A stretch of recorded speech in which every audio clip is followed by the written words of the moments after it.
She's the one that got me And the balloon. we are live. Give me a second. I'm trying to do everything with a cat attacking my mouse wire. Is it the one that's parked right between your monitor and everything? Yep, my only cat. Well, my cat anyway. Felix wouldn't do anything like that. We saw the ears earlier. We knew Yeah. there was trouble brewing. Yeah. Oh yeah, because it's after work, which means, it's time to pay attention to the cat. Nothing else could happen. The moment I My change, dog is starting to get that way. the moment I take my laptop off of my desk and everything and put it away and set up the desk again, she's back. She's right there. Or she's in my chair and she refuses to move, so I have to share it with her. And she doesn't sit in my lap, she sits behind me. But I love my cat. As much of a pain in the ass that she is. So how are all of you? Feel good. Tired. Good. Alive. It's a good one. Alive. Yeah. Alive. Oh. So yeah, we had a bit of fun happen on Monday as we came back with Destiny Forged. And now here we are for more pirate shenanigans. So I don't technically think we could call it pirate shenanigans just yet. You haven't engaged in any form of piracy. I mean, not for lack of trying. So far, It's it's not that we just haven't been caught for yet. so far it's just high sea shenanigans until some sort of actual piracy happens.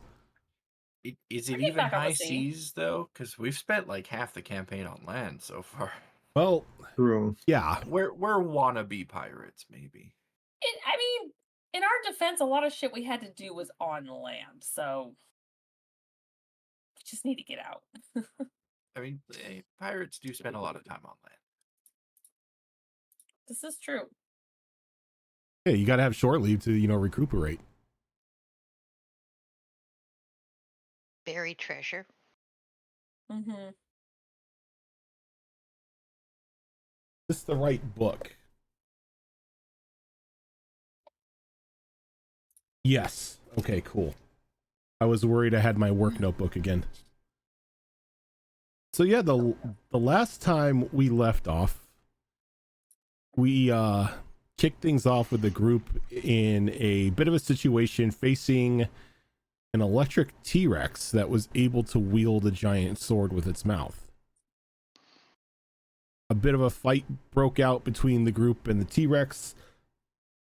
Though after taking a little bit of a beating, you were ultimately successful as the T-Rex turned into the strange, four-armed jellyfish-like person.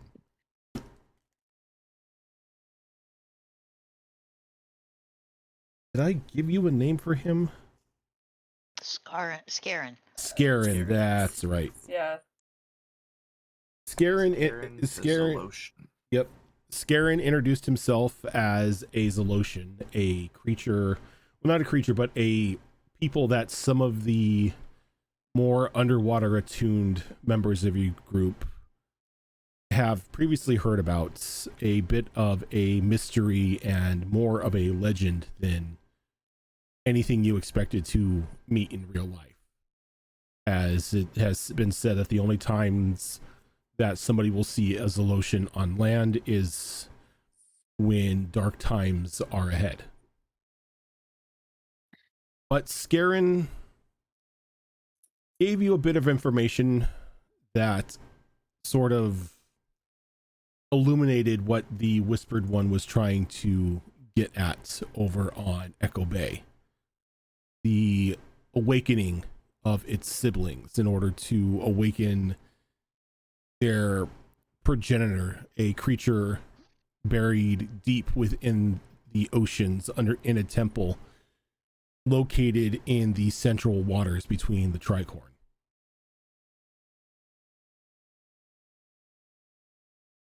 Discussion went about as he identified Shara as maybe a potential chosen of the Whispered One, somebody who would go through a trial of agony in order to be able to wield their weapon, and thus begin to awaken the other siblings. Rose, jeez, why do I keep saying Rose? That's Azurin isn't awkward. even Azrin's in not this even in campaign. this Yeah, one. I was gonna say Thank Azrin's you, not even in Fox. this game.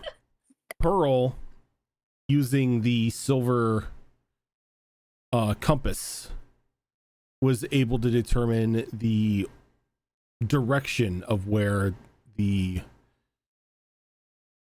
puzzle cube would be in order to enact the rite of agony, and it pointed you back towards Asborough. As we left off, there was a bit of a conversation between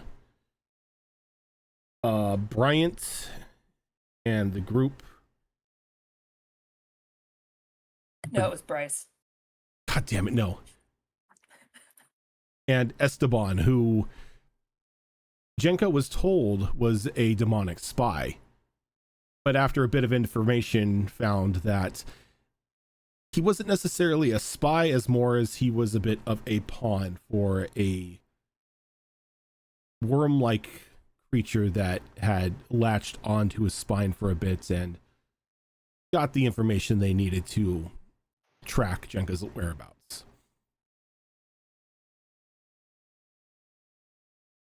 And as we pick up today, would you believe that I do not have the Sirenscape Game Master page open?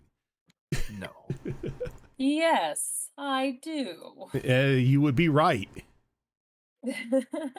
Look, today has been a day. Um, Fair. can I confirm the city where you said that puzzle cube is? It was pointed towards Asborough, and the Asborough. the only city on that island is Echo Bay. Oh, okay. Asborough's the island. Asborough's the island, yes. Oh, right.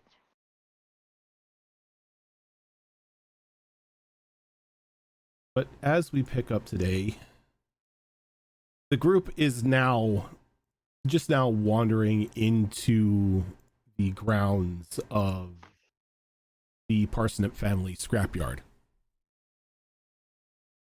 You can see that some of your crew have sort of made parts of the scrapyard their own little clubhouse, which doesn't seem to have bothered Mama Pearl at any point in time. Just a little like discarded shack off in like one of the corners where the crew gather when they're not on rotation. But aside from what you were told of how some people were under the weather and sick, crew seems to be in good spirits. Though, Cannonball, unfortunately, you do not see a promised dreadnought sitting in the waters. We're aware.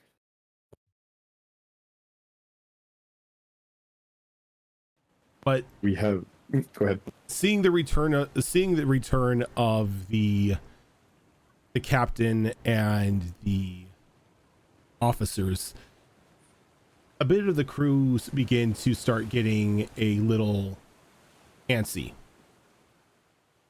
You hear murmurs about wondering where and when you're going to set sail to next, about being on land for far too long, not even a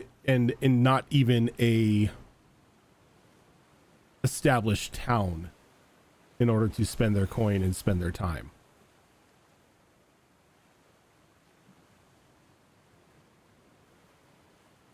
And hearing the murmurs and everything, Bryant does look over the Jenka. It does beg a question, Captain. Where are we headed next?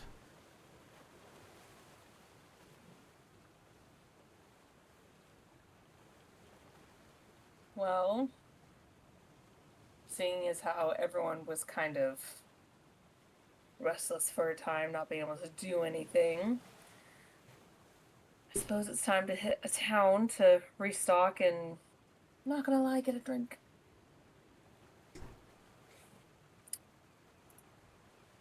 I believe Give me a second. I'm pulling up the map.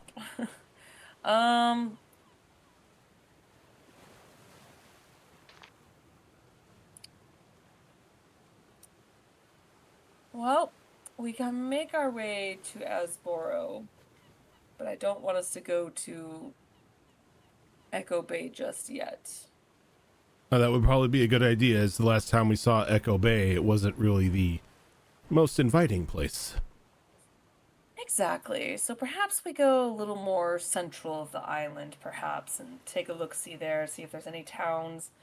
I feel like Echo Bay needs a little bit more time to simmer. Besides, there's a whole other part of the island to explore. Yeah, it's mostly rock, mountain, and volcano. Echo Bay's the only established city on that island. Any other port you try to land in would be mainly shipping yards for mining conglomerates. Well, I guess suppose we can make our way around to Stormbreaker Landing and then wiggle our way through the center if we want to make ourselves back to Asboro. At least gives us a town to go to in the meantime. You'd be wanting to take the ship through the center of the islands. Do I know what's in the center of the islands? Well, you do know that remember. that's now the resting place of the progenitor of the Whispered One and its two other siblings, and that's pretty much like a dead man's land. You don't go there because strange things happen to ships and their crew once they go inside there. It's the Bermuda Circle. Yes, it's the Tricorn Triangle. The Tricorn Triangle. The Triforce. Yeah. Perhaps we go to Stormbreaker Landing, see what we can find, replenish what we need, and then, depending on how much time has passed, eventually make our way back to Echo Bay. But for now, the town needs a little bit more time to simmer before we make our return. The crew would most definitely love some time at the resorts. Stormbreaker Landing is a great place for some R&R. Oh, the crew probably needs it. I know we need it. Yeah. So let's make our way over there then, perhaps.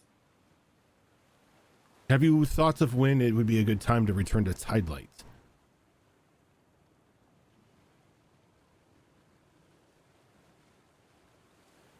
Give me a second. It's been a while. I need to look this up real quick. Just to remind you, you do have a target in Tidelight. That's what I was trying to remember. I was like, it was Tidelight, wasn't it? Yeah.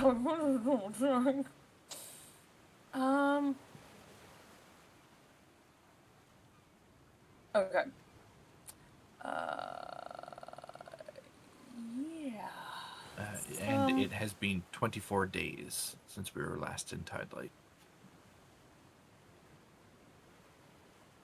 This is why you're our navigator. That's fine. Yeah, so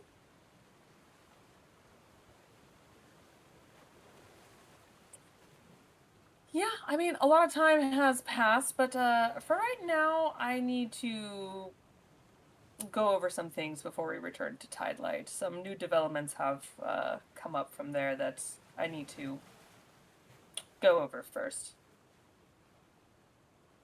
I think the R&R is probably the right choice for now before we get right back to it. You won't hear any complaint from me. Has there been a decision as to which resort we will be gracing with our presence? What do I know about the resorts there? So Stormbreaker Landing is pretty much a paradise city. It's pretty much people only go there for rest and relaxation. This is not a port of business. This is not a port of like any sort of work.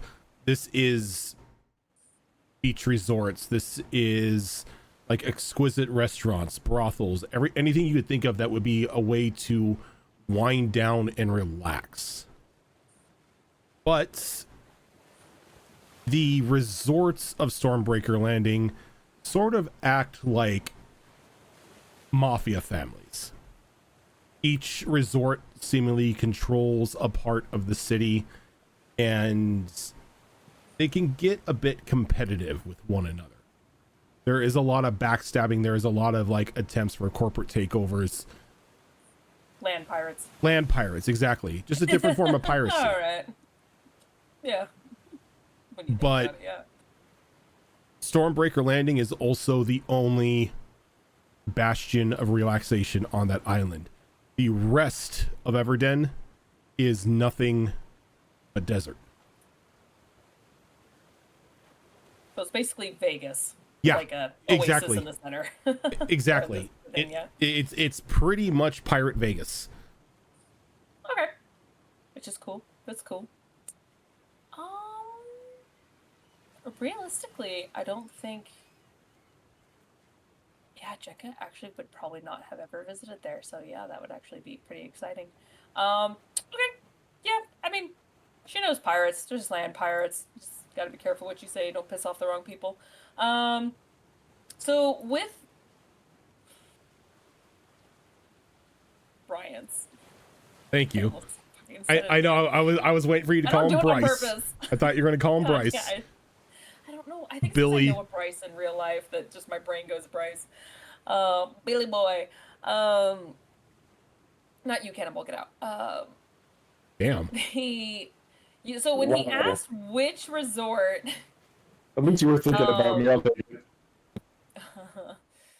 When he asked which resort, would I know any distinctive differences between certain ones? Like, is one more like hot springs, one's more like lush with casinos, while the other one's more just massage? Like, what's the difference between some of them? Has Jenka ever been to Stormbreaker Landing? I don't think so, but I'm sure she's heard of it, but I don't think she's ever physically been there. Yeah, she wouldn't have. Okay, go ahead and give me, at that point, give me a history roll with disadvantage. Thankfully, my history's high, but let's see. Rolled a 19 and an 18. Take that 18, thank you. So, while 24. While Jenka hasn't necessarily been to Stormbreaker Landing, she has been in company of pirates and other sailors long enough to know at least a couple names of the resorts there. So the one that you have always heard like your compatriots talk about was a resort called the Crowning Glory. And it is one of the larger resorts on the island.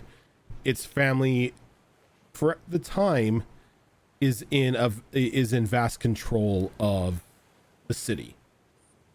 While the other families have the resorts and everything seems to work in like a well-oiled machine, nothing seems to get the final say-so unless the family of the Crowning Glory gives their approval.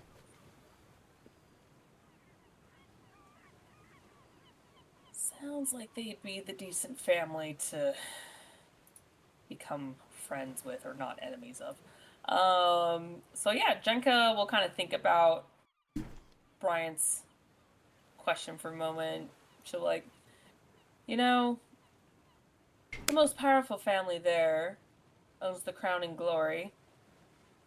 So we don't have to make enemies of the land pirates, as it were. Might be the best one to go with.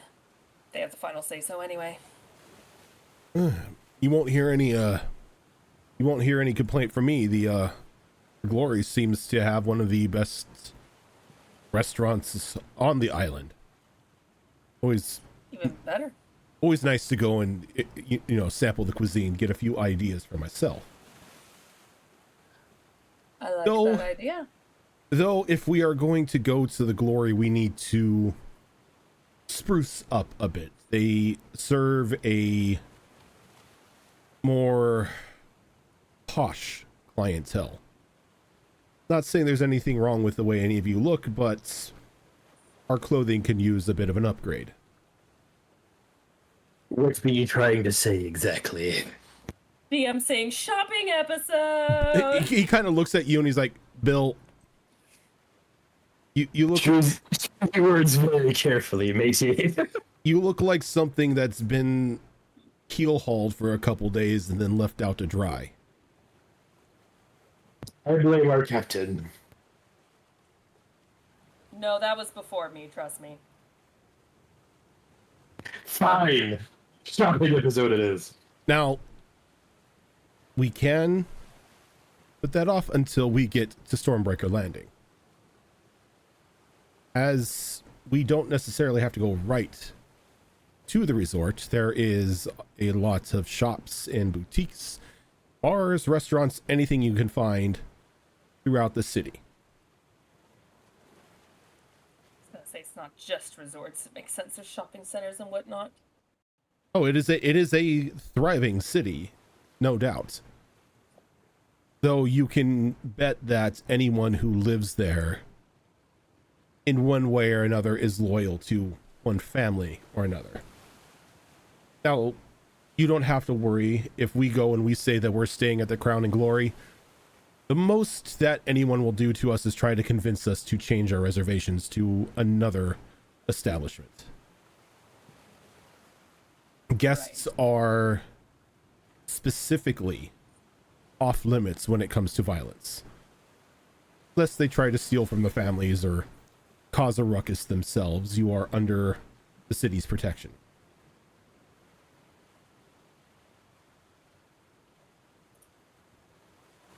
Duly noted.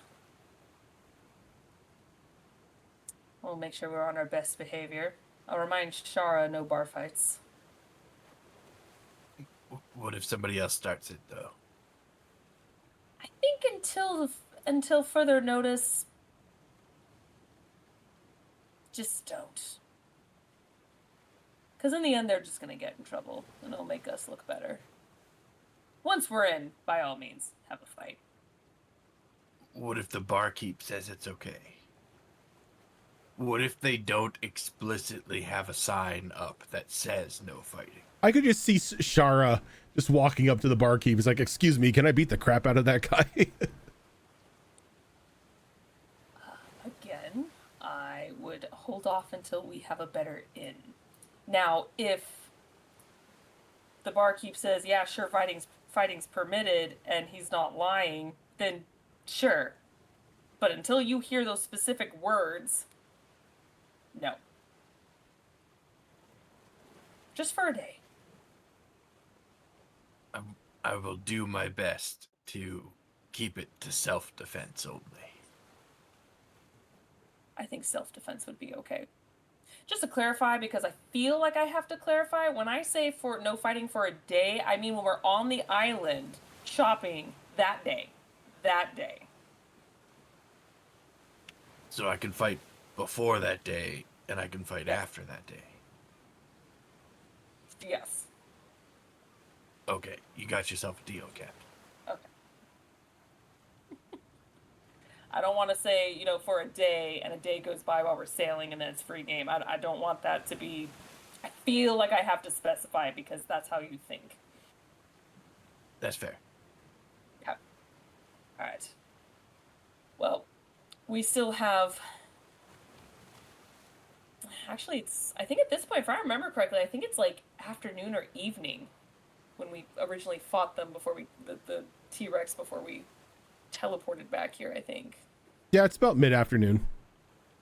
Yeah, so if we want, we can relax and leave at first light, or we can just get a head start now. Oops. Good, he's finally gone. His soul's lost in the ether forever. What's left of it? Womp womp. His internet may have borked. Seems to be a common thing. Oh, yeah, he just said his... I don't know why, but his I forgot what it's called. His router restarts at a random time, but it started an hour early. Okay. That's weird. Yeah. Does it have It's a weird. It happens reset? almost every night. You say, does it have a timer that resets? I guess so, because half the time when we're playing 7 days, all of a sudden he just freezes, and I'm like, oh, it must be time. It's a weird thing. But he just told me the reset happened, so he'll be back. He'll be back. All right. So So yeah. 3 out of 6 cameras are a little messed up. We will continue on. I'm half in mine. I just... Yeah. I'll just lean. Alrighty.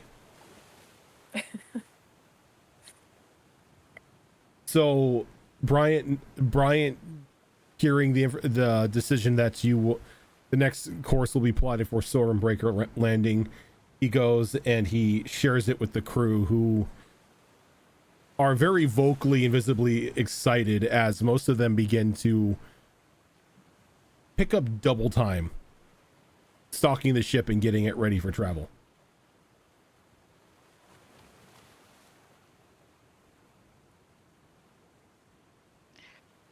Captain, probably Shara and I should speak with an appropriate one of the possum family to get new navigators' tools and anything else that we don't have on board ship that needs to be replaced after our little adventure of falling from a great height. Yeah, we should probably get any essential tools that we need done ASAP. Thankfully, with my cartography, we can at least have a map to get there, but the navigation part is also essential, so if they have any, they would be the best people to talk to. I'm sure they have abundance of a lot of things like that. It's a good idea. And anything else that needs to be replenished that's essential.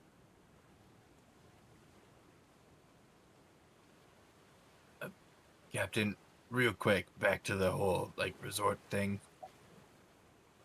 Is this like is the ship paying for it, or do we have to, like, is this a paid vacation type of thing, or What's in our treasury right now? Who's in charge of our treasury? Who's the quartermaster? That would be I have the Oh, it's notes Pearl. of what's in it. Pearl. Currently That's right. we our Who's our have strings. treasurer? 2,203 gold in our treasury. Why is the shark in charge of it? I'm not exactly sure, but the shark does seem to have all of those numbers. What was that number the again? Sharks player takes a lot of notes, that's why. It's 2,203 gold in our treasury, and some foreign coins and jewelry and gems and stuff. Mm-hmm. That's right. We do have kind of a small little thing of coins and stuff too. Because I know we found a lot of jewelry with a lot of the gems and stuff on it. Yeah. So I was thinking that with the treasury, we'll pay for like maybe the hotel and some of the food, but any personal purchases are yours to spend. Though if we need to, I wouldn't mind picking up a job or two if we need to. I'm sure they, of all people, would pay handsomely. I mean, I've been trying to save up for years to go to Stormbreaker, but I never could because the rooms are always so expensive. So it's good to know that the ship is going to pay for the room. I don't have to worry about that. Well, let's see how much it costs first.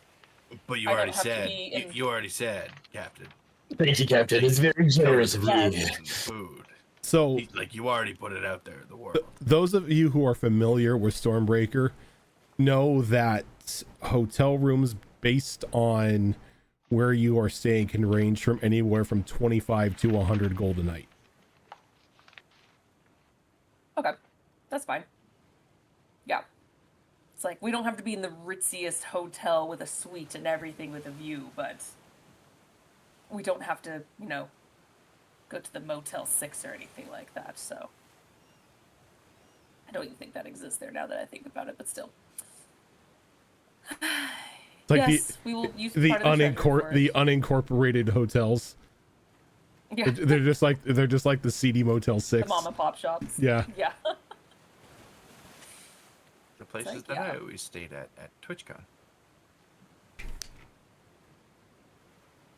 Depends where TwitchCon was. I had friends, or I just lived next to it. San Diego. Yeah. So yeah, just we have plenty in the treasury for a little bit of some fun spending money. Obviously, I don't want to spend all of it, but yeah, I think that should be fine. Plus, the captain's pretty rich. Not that I'm paying for it, but I think the captain's got quite a sweet G. Yeah, okay. You good? That's out of character. I was like, how much money do I have? Oh my, yes. Okay, we're good. I think somewhere along there, Rory had all the numbers, didn't she? If you mean for like our Because there treasury, was- yes, but then we 'cause- passed it over so we can Yeah, because continue there was with that money treasury. feeding in and out from Silver Tongues. Yeah, it's like we were getting not a salary, what's it called, allowance, so to speak. I don't remember what that number was though.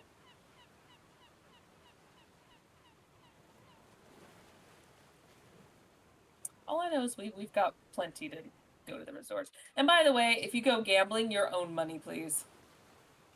Again, that's personal.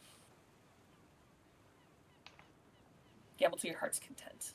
Drink to your heart's content. That I be keeping the proceeds of me gambling, Captain. I'm not cheaping it. I'm just saying, I know a gambler when I see one, and if you use all the funds to gamble away, I'm gonna be pissed. Use your own money. You can make a fortune out of using 1 gold if you're lucky enough, Or you know how to cheat. or you know how to cheat. Good thing I'd be good at both. Well, don't get caught because Mafia Town, I'm sure, has people that not only cheat but watch you cheat. So It's good, matey. If I get caught, the captain told me to do it.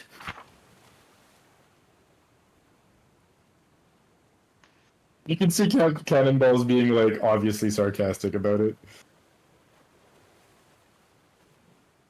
I just want to drink. But yeah, let's get supplies, what we need, and let's shove off. Take your time though, and no rush. Best thing I heard all day, Captain. All right, you blackguards, you heard it. Get to moving. Oh, and you notice that they're already double timing it. Now that's what I like to see. They're all like, Motivation to "We're going to right. the resort." Look, the kids just got told they're going to Disneyland.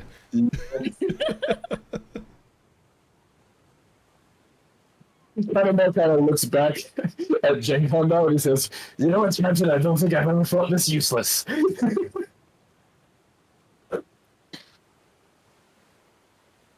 Check is like, oh. All right. Once the crew will be motivated.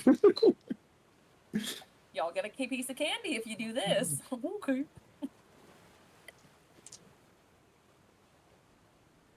All right. So is there anything that people need while they're at the scrapyard?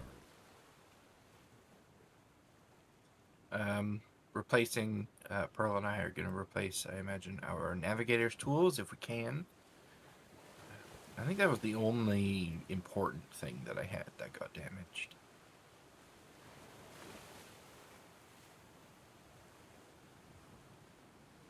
Okay.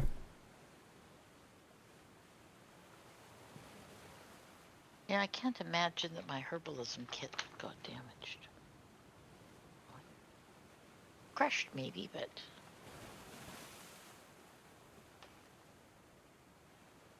So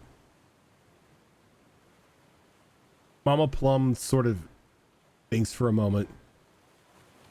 Navigator's tools.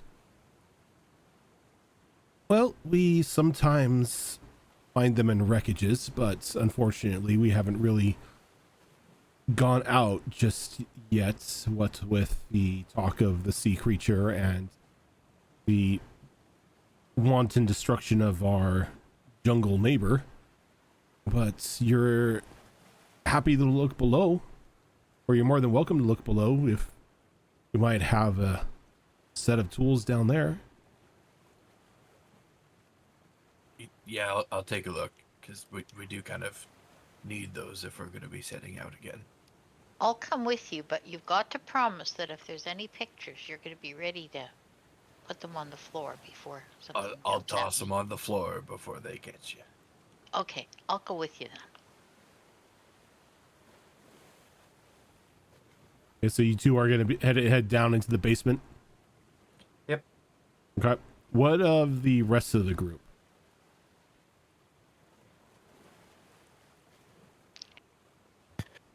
Well, Cannonball on this one is gonna see if he can go and find Pyro.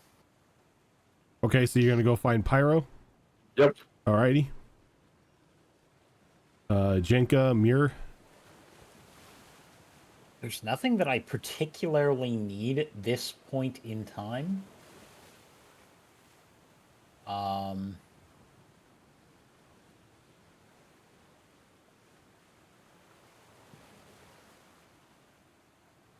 I look through your notes to see, like, what do I need? I mean, I'll always go willfully shopping in the vault of pain for items, but that's a different matter. Big. I mean, Did you want to come with us then, Muir? I would feel much safer with. Oh god, you guys have to go into the vault? Yeah, okay. Aye. I'm not gonna lie, I kind of want to as well, and ask to take the painting. Why do you I hate think they us? said they relocated the painting elsewhere. Oh, that's true. That's fine.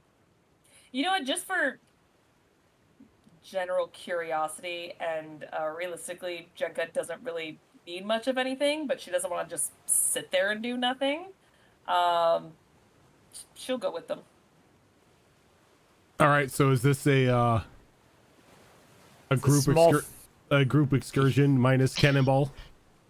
I mean, if we're going to the vault, yeah, Okay. It's a basement, but still.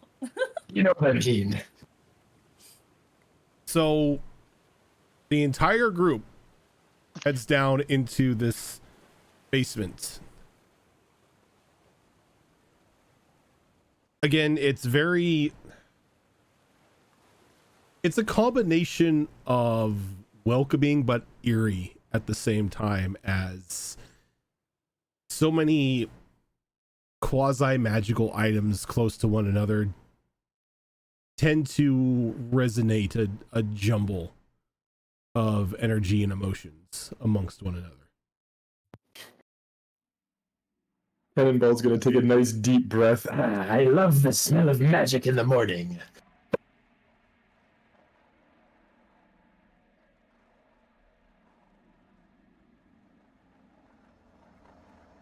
So If Pearl takes out her compass at this point, is it doing anything unusual? it's freaking the hell out. Like you go down here and it is just spinning. Okay, so just spinning, no particular direction. No, it's just going nuts.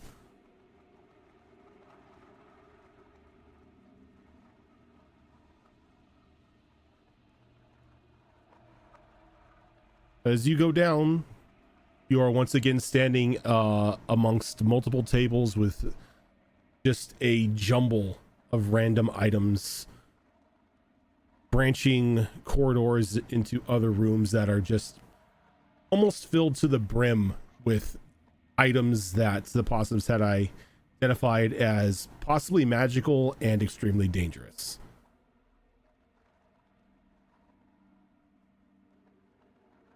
But as there is a specific item that you are searching for in regards to the navigator's tools, I need either Pearl or Shara to roll me percentiles. Go for it, Pearl. Okay. Coward.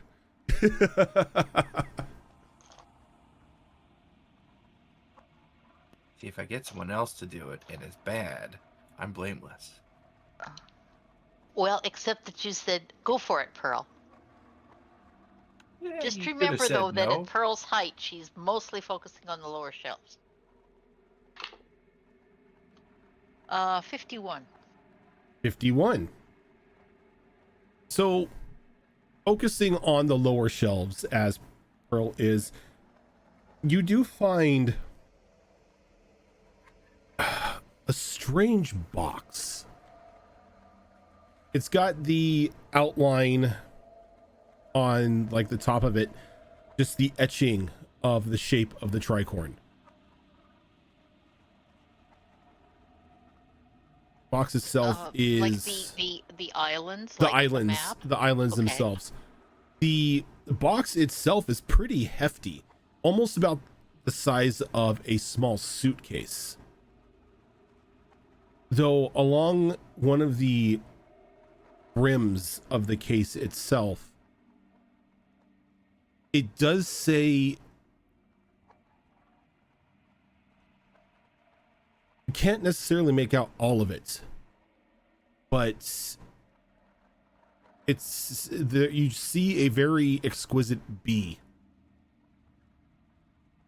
and then like the name is like almost scratched out, and then cartography.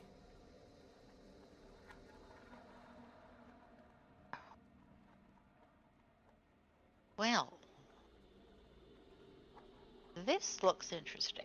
So Pearl is going to drag it out and set it on the floor and dust it all off and check to see if she can open it or if it's locked. You can open it right away. Alrighty. There's no lock or latch or anything. It's just the two tops of the box just open up in opposite directions. And as you do so, you see rising up out of the case like a topographic map of the Tricorn Isles. Ooh. But Oh, this is map neat. This map also has representations of the current airflow, in which way the air is blowing, and the rotation of the storm. Okay. So as a druid, Pearl is really taking this whole thing in. And she, if everybody isn't there, she calls them over to have a look at it. Especially Shara.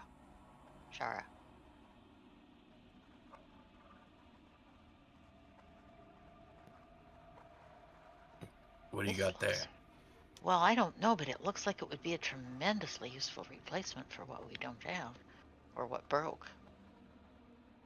It's like navigator's tools, but like look at this three-dimensional thing, and look, see there, you can see the wind, the way the wind is going around and everything. It's amazing. There's even tide markers along each of the islands to show where the tide is at and where it's rolling.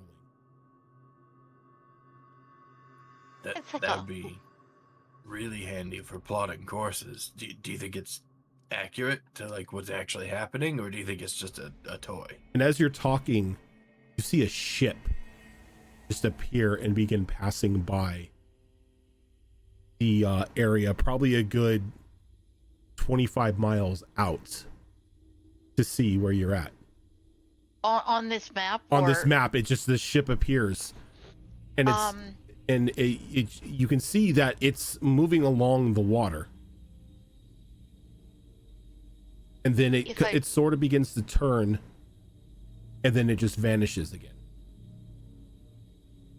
Oh. Did anybody recognize that ship? It's a ghost ship. It disappeared. Well, it went off the edge. Doesn't mean it disappeared. Don't be superstitious, Shara. This could be useful. You're asking a sailor not to be superstitious. Pearl, come on. Well, just for a minute. Is our ship on there somewhere? It is. You can see your ship docked right along the coast, next to where the scrapyard would be.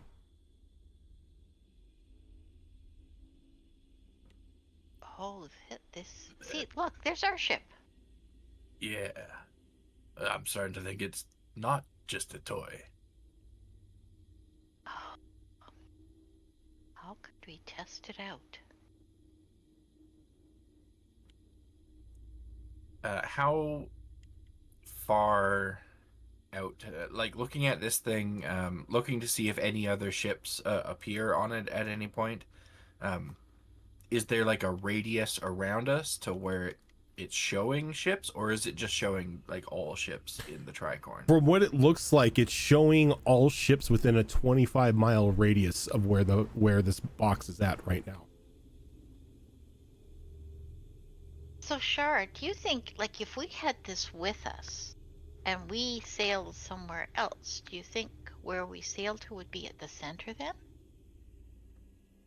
That's kind of what I'm thinking. Yeah, looking at the way everything is laid out on this, it kind of follows where the box is, I guess. So, right now, then, do you think the ship, is the scrapyard in the middle, do we think, then? I would think so. We saw that one ship that was like a ways out, and then we can see our ship and other stuff around it. It looks like currently, because we're in the scrapyard, that is like the center point of whatever that radius is. Oh, now, just a second, let me check something. Um,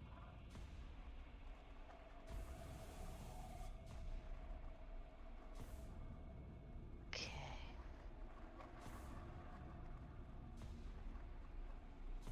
So, this is probably magical, right? I would think so, yeah. Yeah. I mean, with something like this, no ship would ever be able to surprise you out at sea. You'd always see them coming. So, this writing on the side here, I wonder what ship it came from. Pearl is going to close the box back up. And And as you go to close it, you notice that the platform that had come up with the topographic information sinks back down into the box as it closes. okay. So now how heavy is it for her? Like about how much does it weigh? It's about 15 pounds. It's got a little heft to it. Okay, she could, let's see, I don't think that's going to be a problem in any way for her. It shouldn't be. She had her Wheaties for breakfast. Yeah, no, that shouldn't be a problem anyway. So she's going to actually pick it up and kind of maneuver it around, look underneath it, see if she can get any more inclination as to what ship or what the origin of it might be. You know, like a marking of say a manufacturer, a company that, you know, a craftsman, anything like that. Or who or what ship it was from. As you check, the only markings that are on this case is just that very, I guess you would say, well inscribed B, but the rest of the name seems to have been like carved out. So the letter B and everything else is Everything is carved out, and then it says cartography.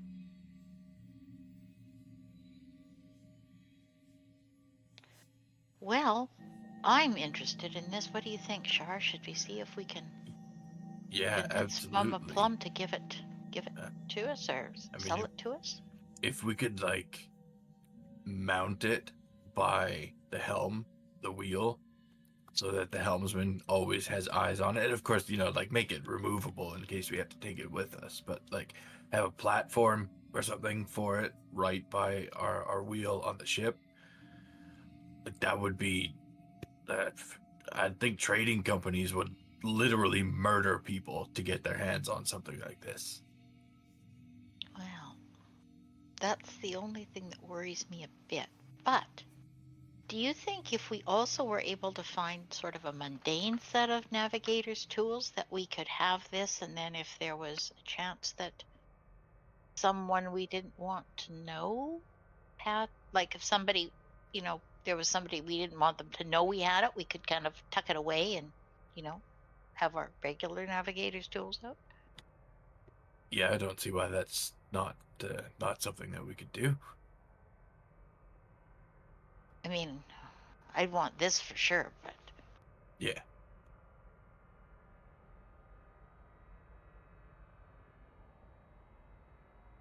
okay. So, Pearl will just pick it up and tuck it under her arm. And do we want to keep looking? I mean, we're all in here. We might as well all have a bit of a look around.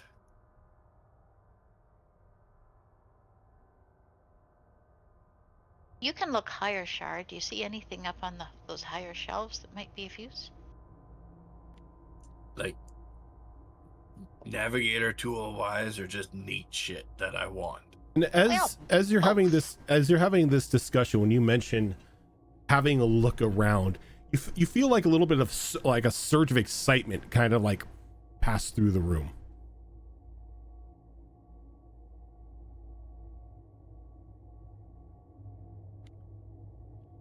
Like we all just kind of get excited. No, or there's like a wave of excitement. There's just a wave of through excitement us. that just passes through the room. Is there a way to determine, like, did this feel like it had an origin point to it? It felt like it was all around you.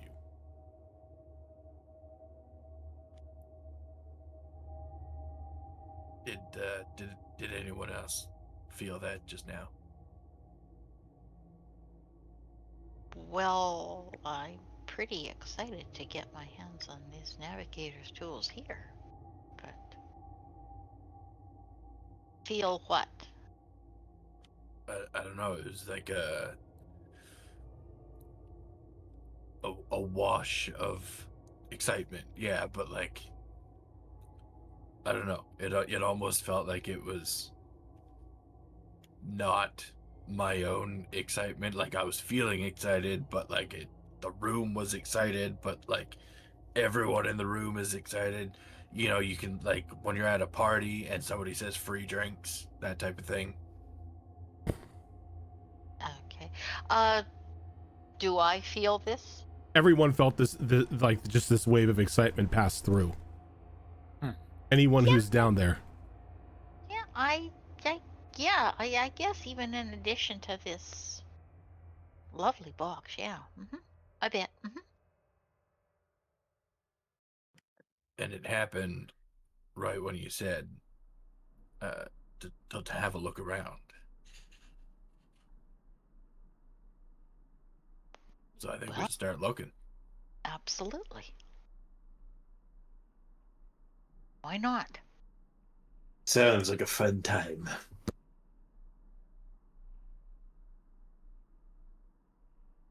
But I think I'll let somebody else look first. Yeah, I'm gonna start looking. I'm just gonna start kind of following along the wall and looking at everything that I pass by. All right. So everyone who is going to look, you can all give me 1 percentile roll. Can Pearl look as well? Yes. Or no, because she already is holding. Pearl can look as well because Pearl originally was only looking for the nav tools. Okay. I'm dealing with Babu for a moment, but I did roll a 57. Okay.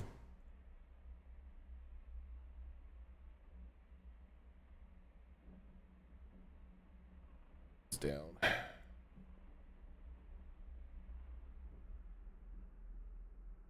All right, Fox, what'd you get? 73. Raven? 94. Damn. Siva? 79. You look like you rolled a 1. Me? No. Did you roll a 1? Talking to you, Tilt. Oh, I thought you were talking to Siva. Sorry. No. No, I rolled a 79. No, we were looking at you because you made this face like, well, fuck me. No, quite the opposite. I rolled a 95. 95. Nice. Damn, these That's not the face you make when you roll a 95. What the hell? That's the face I make when I roll a stupid number, and I'm like, why did I roll something that high? So as the group is looking around, you spend about a good 15 minutes down here, browsing various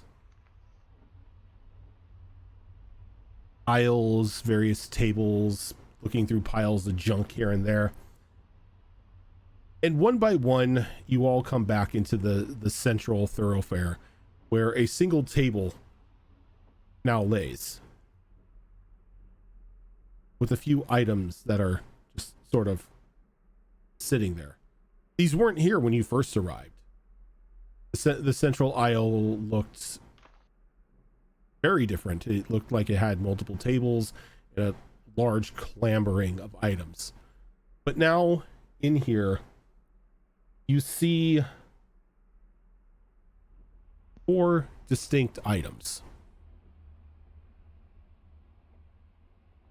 One of which looks like a nesting doll, though painted in the fashion of, at least the largest one, of an orc.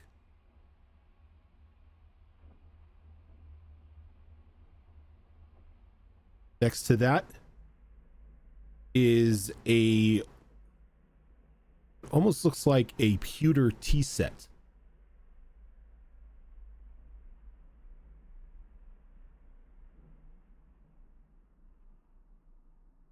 Next to the tea set is this very exquisite, you don't really know what to call it.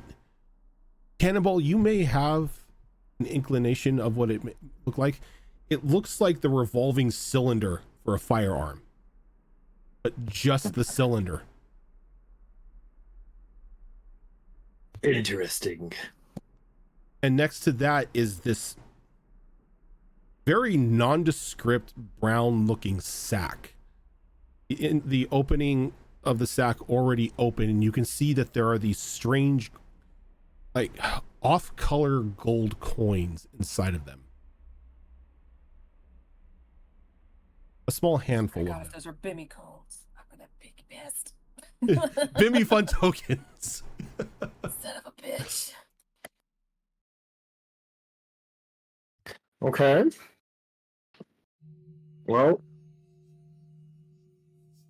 I mean, more gun parts is always a good thing. None of this shit was here just like a minute ago, right? We're all seeing the same thing here. We might also just be blind. Also possible.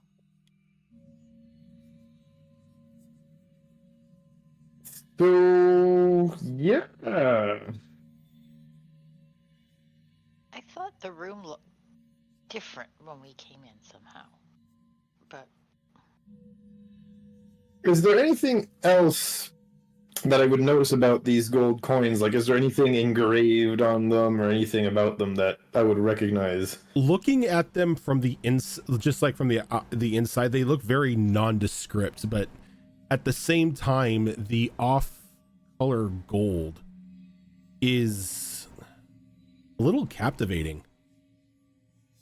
If anything, grabbing curiosity. Is it the same color as a certain leaf I got from a certain...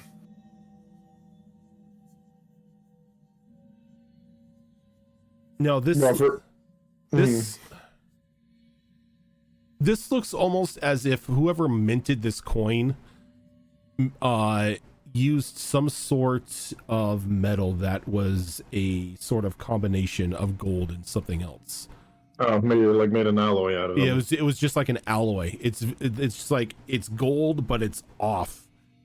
but the longer you stare at it, the more alluring these coins become. Do I notice that I'm getting slowly pulled into this? What could I roll to check for that? It's not necessarily a roll. It's you can feel your curiosity being piqued, but it's nothing that's like trying to force you to grab a coin or reach in and grab a handful or anything. It's just inspecting the coins brings just a rush of curiosity. Well, we're definitely curious. But I mean, it's Cannonball. We all know what Cannonball does when he's curious. You're going to lick a coin? I mean, at least bite on it to Lose make another sure it's part of his soul. real. Lose another part of his soul. I mean, this is Cannonball we're talking about, so you know what? Fuck it, Cannonball to the end.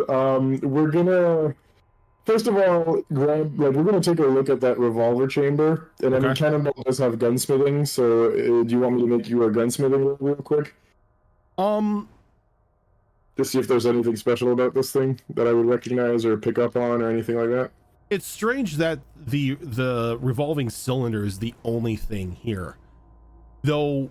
From the way that it looks like it was machined, it can fit into most any gun that would normally house a revolving cylinder. Yeah, we're definitely gonna kind of like pick it up, look at it, and say, "Where's the rest of ye?" Kind of like type of reaction, right? And you pick it up, and this cylinder is made out of pure platinum. I definitely wonder where the rest of ye is gone. We're kind of looking at this thing. And of course, you know, feeling the pull from these coins at the back of our heads, we're still going to turn and do the very Cannonball thing of just grabbing the bag, grabbing one of them, and just taking a small bite out of it to see if it's, you know, actual metal or if it's some other bull crap. Go ahead and give me a straight D20 roll. That is a 9. A 9.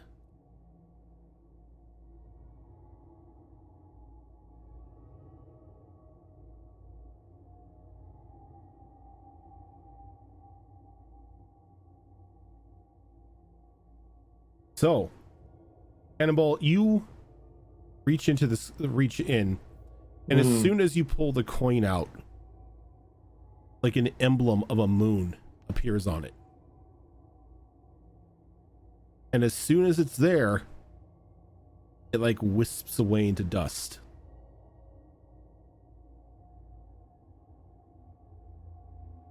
Well, that was useless. But for some reason, Cannonball, Mm-hmm. you now have 3 wishes. Oh, motherfuck.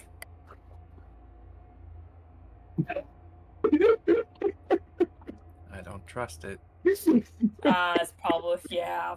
I don't trust this. Yes, but it's Cannonball. Is Cannonball going to trust us? You don't know why, but you drew this coin out. Coin turns into dust after you see just like an emblem of a moon on the coin, and you feel as if you have just been blessed by a friendly genie who's just given you 3 wishes.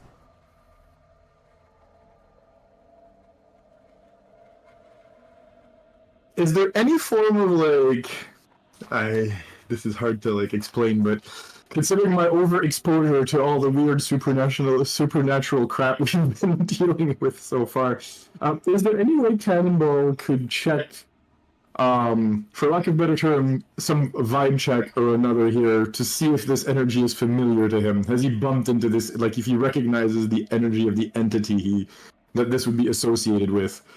You know what? Yes. Go ahead and you can give me a history roll. Oh my. Okay. What does history scale off of again? Let me check real quick. Ugh. Is that wisdom? I believe it it is intelligence? wisdom. I always forget. No, I believe it is intelligence because it's history. Intelligence, yeah. Okay. So yeah, we are going to use ye old exceptional wit, and we will see what this does. That is a 14. 14? A little short, I think. You have a feeling that whatever magic just happened is something that's sort of alters the threads of fate.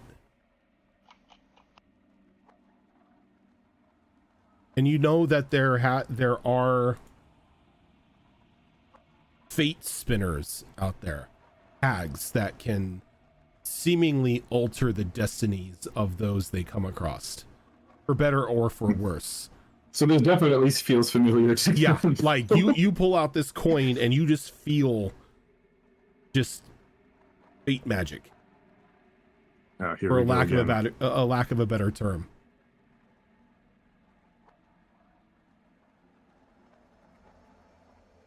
You know what?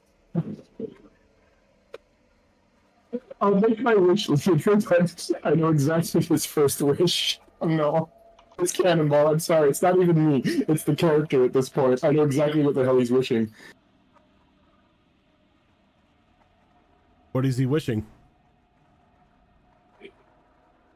I do apologize to everybody else. Oh no. Oh no. You know what?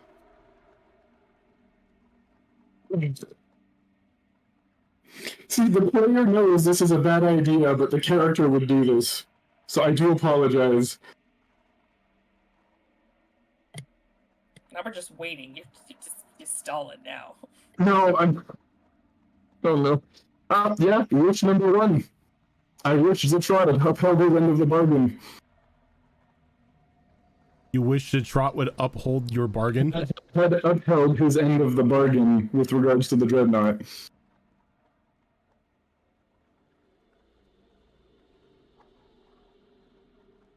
It's Cannonball, man. It's not what to tell you. You feel a bit of a chill run over you for just a moment. Yep. But at the same time, there's a bit of assurance that somewhere your Dreadnought awaits you.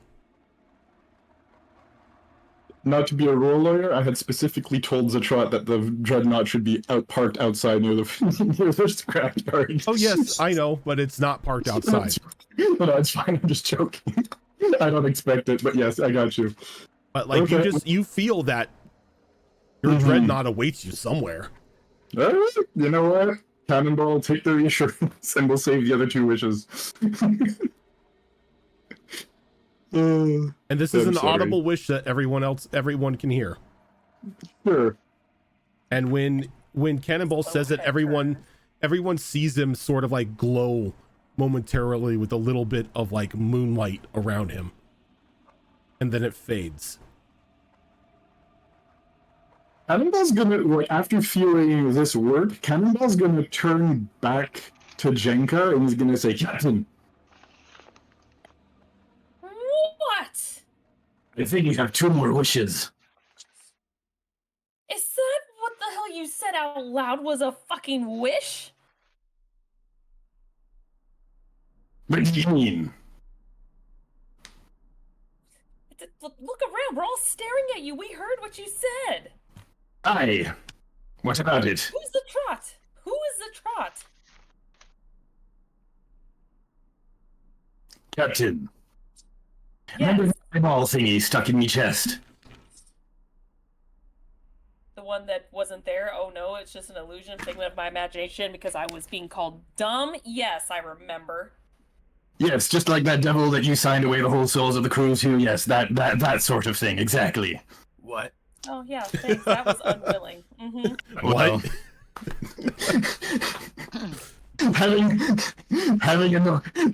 having that thing stuck in my chest wasn't exactly what I envisioned either. So who's the Trot? To be completely honest, Captain, I'm not too sure. Which is actually true. Cannonball is not 100% sure what the hell Zetrot is. He doesn't, like, no metagaming aside. All Cannonball sure. knows is that Zetrot is an eyeball that lived in his chest and promised him a dreadnought if he helped him go after Cassius. That was Pretty it. much.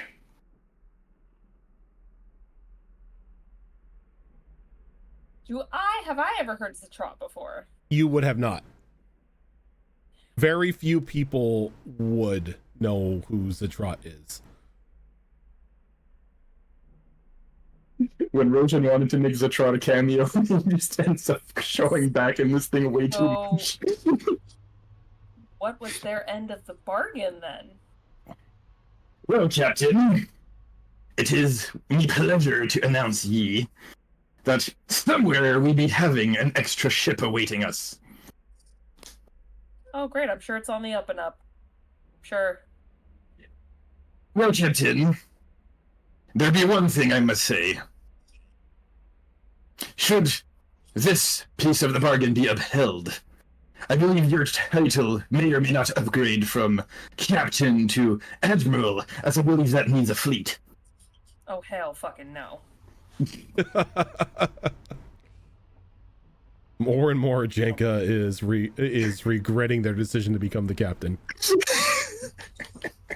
Musicler's like, yay, Admiral, Captain! And this Jenka's like, oh. Jenka's like, fuck, responsibility. Yo, Oh, responsibility. process. Cannonball loves being second in command. It's the easiest thing in the world for him. He gets to do everything everything. I could change my second in command. I can do this. I have the power. Why don't I do it? Why? Because I run the crew and I keep them happy. And also, nobody else will take the job. There's that. I mean, Wait, look wait. around at your options. Look carefully.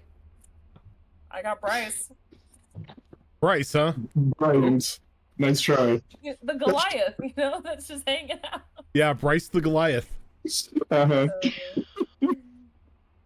I don't know, I just think this big, huge guy just going, my name's Bryce. My name's Bryce. My name's Bryce. Whenever we go to the presence, I get my shit back. You know what? If you're gonna be doing wishes, which Jenka totally believes happen because Yes. considering where they are and what she has experienced personally down here, she believes it 100% that there's something could cause wishes, whatever. And she's just like, and going forward, any wishes you make, be far away from me. I don't want to. Gotta look at this Zatrot guy now because whatever the hell you did could piss him off. I don't know. He was quite happy with me last I saw him. Is anyone happy the last time they saw you? Quite a few, actually, Captain. My first word that comes to mind that I want to respond to that is ew. I'm just gonna leave it at that. It's just gonna walk towards the other items and just observe them. It was a pleasure talking with ye, Captain. Ugh.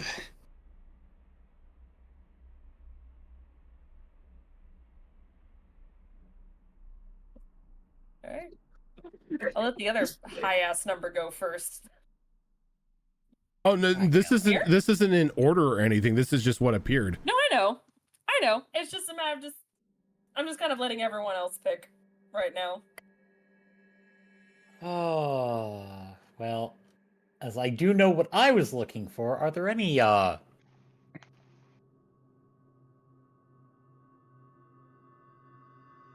odd pieces of jewelry or bladed objects on the table? Say that again? No, Is there any- it's just whatever these items were. Oh. Yeah, I'm just sort of looking to see if we've got anything else there. In terms of like jewelry or anything bladed. Nothing. Nothing? Just those items. Just those, okay. Huh. And it was the coins and what else? It was a nesting doll with the appearance of an orc, a pewter tea set, that platinum revolving cylinder for a gun, and the sack of coins. Okay.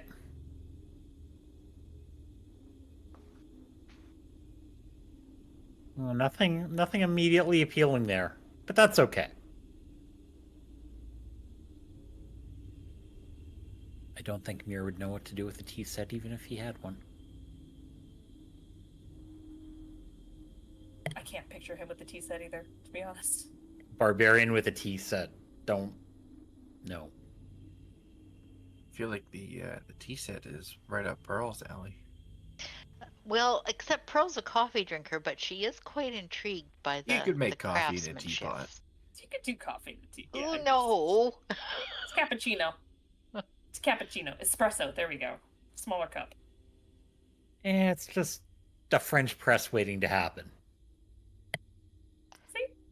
Well, with the encouragement of the rest of the crew, Pearl is going to look more closely at the tea set. Peer pressure. Peer pressure. It's a very nondescript, tea set, very plain looking, made out of pewter. She picks up the teapot to have a closer look to see if it possibly could be converted to something like a for strong coffee and little cups of coffee or something. Converting wise, maybe not, though it is a tea kettle. You can brew anything in a tea kettle. Oh, okay. So like a tea kettle and cups then more Yeah. than. Yeah, it's a Okay, tea kettle and cups. When she picks it up, does she get any kind of feelings or anything about it? Not really.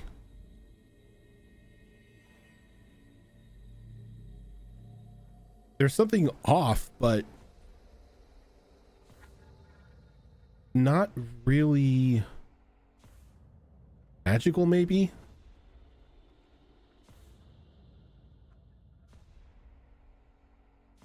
So the more you stare into it,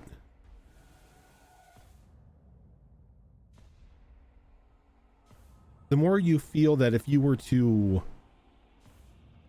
brew something, you might get a visitor.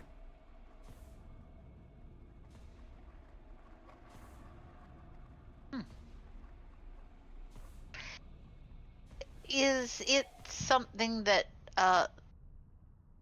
Pearl would be able to sort of put together in a little pile and take along? Yeah, it's sturdy enough that you can move it without any hassle. I get an interesting feeling off of this. Can't do much with it now, but I think I might just take this along. We'll see what Mama Plum has to say.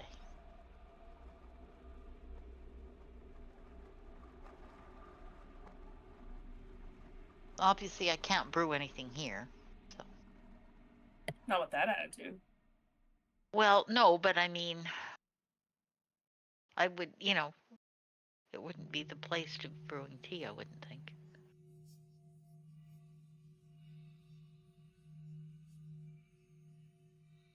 Is it like something I'd have to, like I put it directly on a fire or a hot surface or something? Yeah, Okay. it's like an old style tea kettle. Okay.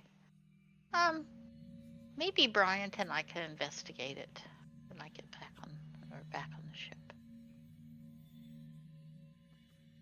Yeah, I mean, you could put that herbalism kit of yours to use and make some nice teas with it, right? Oh, maybe. We'll see what we can do. If nobody else wants it. I mean, I'll have some of the tea that you make with it. Okay, fair enough. Wouldn't have taken you for a tea drinker, Shara, but I suppose. I need to calm down every once in a while. Tea is good for that. Fair You know, after like a big fight or something, I just kicked someone's ass and I'm all tired. Tea is great for that. So, a tea maybe with some medications of some sort in it. Yeah, like something that'll help me sleep, maybe. Yeah, I can probably come up with something. Sleepy time tea. Sleepy time tea. Every campaign needs it. Does it Oh, come with poor tea Jackie. bags? just asking. It does not come with tea bags. Okay, all right. So it's just the kettle and cups or just the kettle. It has cups as well. It's a full Yeah. set. Okay. All right. 4, 6, There are 4. 4 cups. Okay. All right. Not quite enough for the whole crew, but see what we can do. What else is on the table? It's the bag of coins, the cylinder, and what was the other ones? A nesting doll.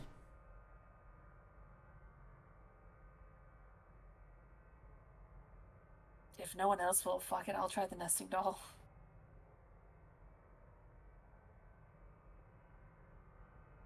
I don't have guns, so the cylinder would be useless to me. So that's Jenka's logic. Mm. Bag of coins she knows is too good to be true, so she's gonna go ahead and try the nesting dolls. Okay. So you go to the nesting dolls, and it looks to be made out of a very polished wood. The outer largest doll itself is an orc.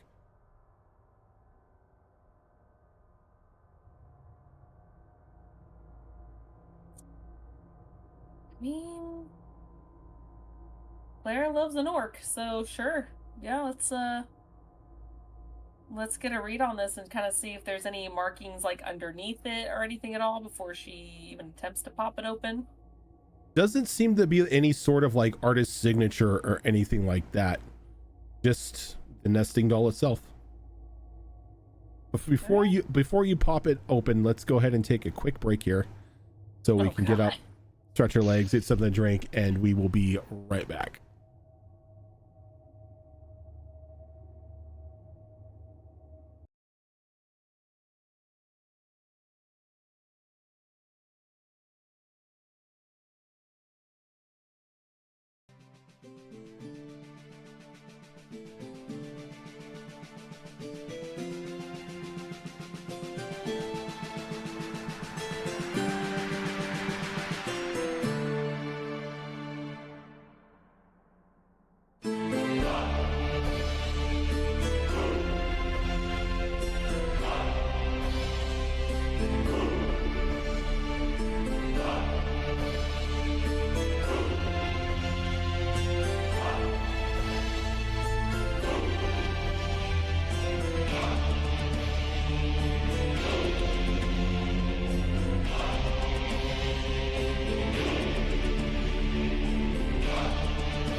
Okay, we are back.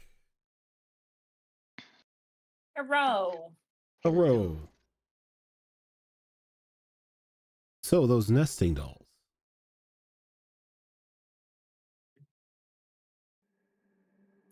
Yes. I'm gonna go topside though before I pop it. Okay. One of two things is gonna happen, I think. I don't know. It's all speculation. Either way, I'm going topside just in case.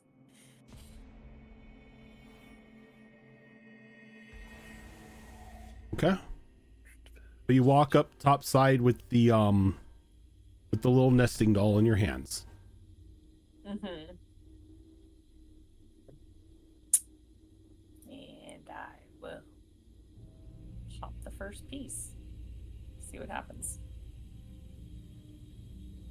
So as you pop the first piece, after you pop it, there is a smaller orc inside. But as you pop this piece, can I get a D6? Sure.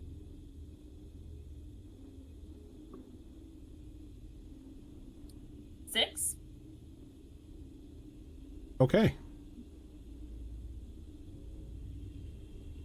So, your charisma increases by 2, but your strength drops by 2. Oh. No. As Not what I want. you pop this open, and a little bit of this like soft green haze sort of spills out from the doll. And inhaling it, you feel slightly invigorated, but at the same time a little bit weaker. My strength's down to 13. I don't like that. I like my strength. Though Do I feel like this is a permanent effect or No, a temporary this- effect? feels like it's a temporary effect, Thank God. as this will only last for an hour. Oh. Could do a lot of persuading with not a -1.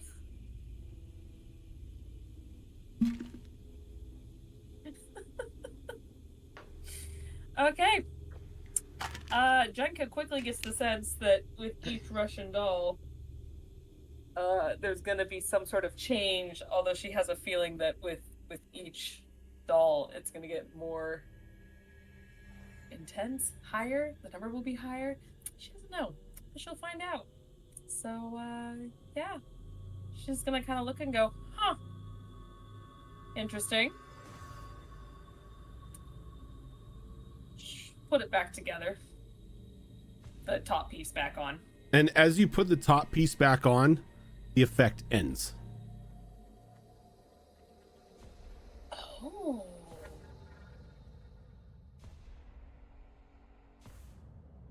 For the sake of science, pop it back open. Can I get a D6? Oh shit! Okay. Okay.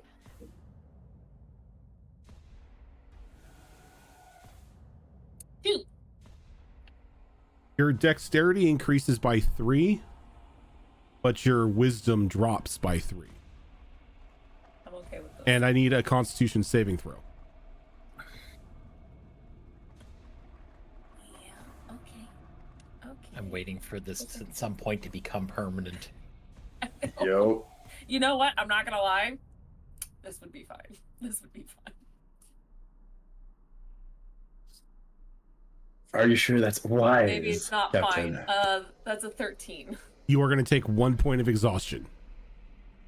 As you inhale this vapor once again, and you feel a bit more limber, though a little more dumb. Foolish, maybe not dumb. But Common sense dripped. your common sense dripped a little bit. But there's a bit of tiredness in your muscles now.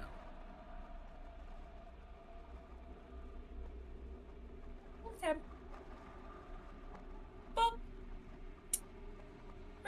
Basically, she was checking to see if the effect was more of a one and done kind of thing, and this kind of proved against that. So she'll pop the top back on and walk back down with the rest, everyone else.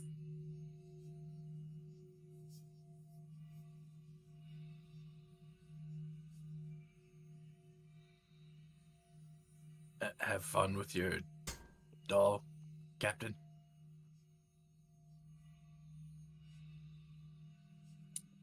It's not a doll; it's a piece from a culture, but you know, to each their own. Oh And no, yes, I'm not knocking it. I had one of those when I was a pup too. Yeah, it was like they're useful. the outside was like a big shark, and then the one inside that was like a tuna.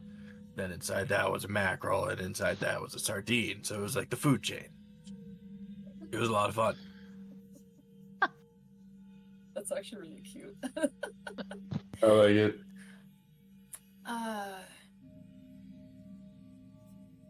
Yeah. Mine was similar, except it looked like a fish scale egg, and it was a different color the further you got into it. Yeah, they're neat. It was, yeah. I only tested the first part. It's got interesting effects. We'll see what happens, but as of right now, I'm satisfied with what partial knowledge I have of this so far. So.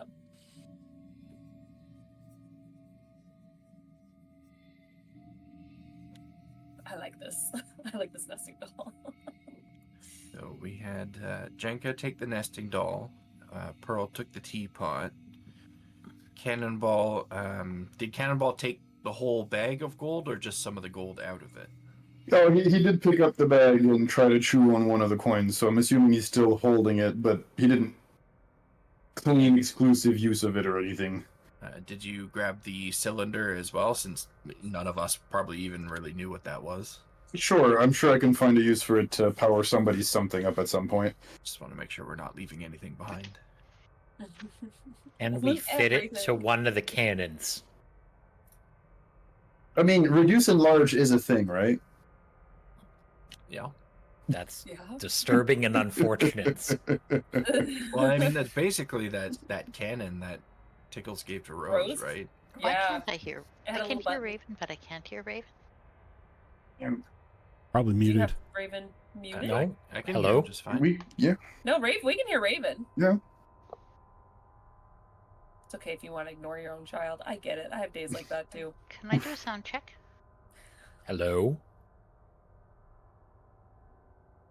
Is Raven muted on your Discord? That wouldn't shock me, but I can solve it. Can you hear the rest of us? Yeah, can you hear the rest of us?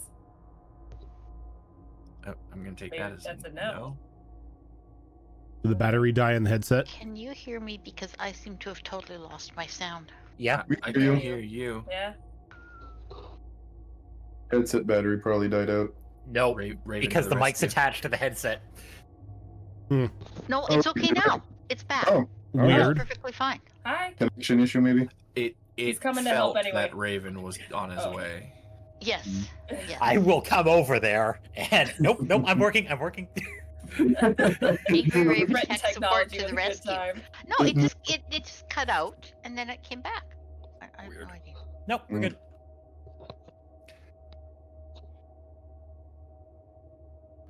So I guess if we've scooped up everything from the table and we've got that neat map thingy with us as well. Shara Since Pearl is juggling the teapot, she's going to hand the box to Shara to take back. Shara can carry it.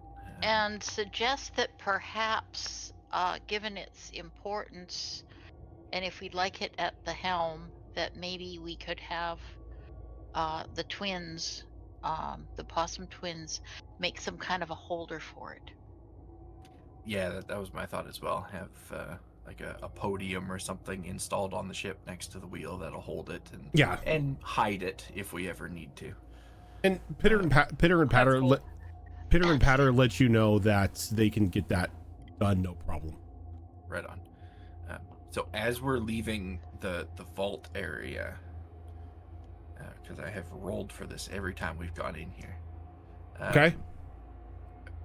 That that chest that I found the first time we came in here, that kept giving us the stuff that we thought of when we looked at it, but it like hurt the chest to do it. Although the Or chest that was whatever was going on there. the chest that was vomiting up whatever you were thinking of. Yeah, that like made us all a little bit uncomfortable every time it did that. I'm scooping that up and taking it on the way out. Unfortunately, you cannot find it. It's gone. Just rolling for that every time I come in here. I'm gonna have a quick look around for it then, because it's on her mind every time she's down here. Try as you might, you can't find it. Somebody got to it first. Alright, well, if it's not here, it's not here. Chara will make her way out. For once, I can say I didn't do it.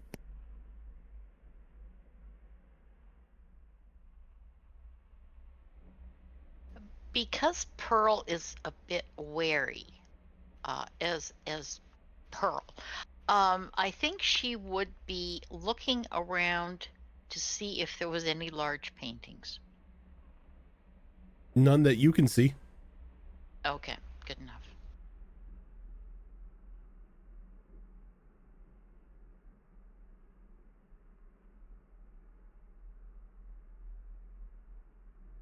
And as you come back up, you know, Mama Plum looks at all of you and sort of a bit of a look of comfort on her face, knowing that everyone is coming back up from the basement with all limbs intact.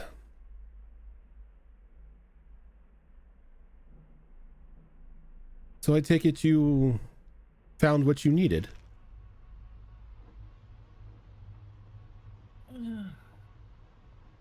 No, but that's okay.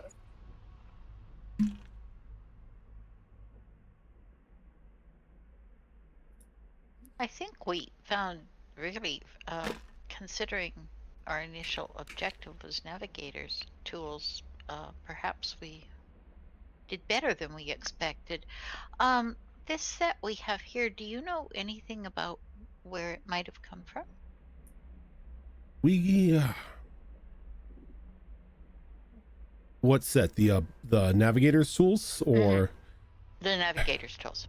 honestly, it's been a while since we've thrown things down there. I couldn't tell you hide nor hair where we got it. It just was strange, and so we put it down there for safety. Okay. I think it could be very useful for us, but it is odd that the name seems to be carved out of it.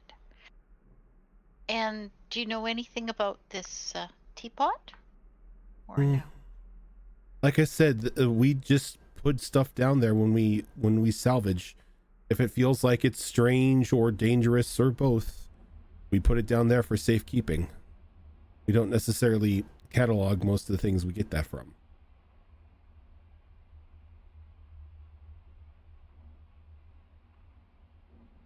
Okay.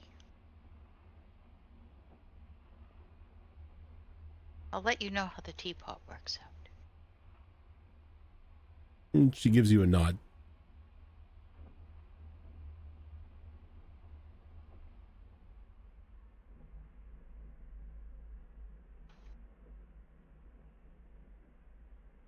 Well, how are we feeling? Do we want to spend the night or do we want to head out now? I'm good either way, to be honest. Bryant, yes, I almost said Bryce. Bryant comes up along. He's like, I would be fine with either, but the crew is itching to set sail. Sooner we sail, the sooner we get to Stormbreaker Landing. Yeah, that's true. Well, let's grab some supper and go then.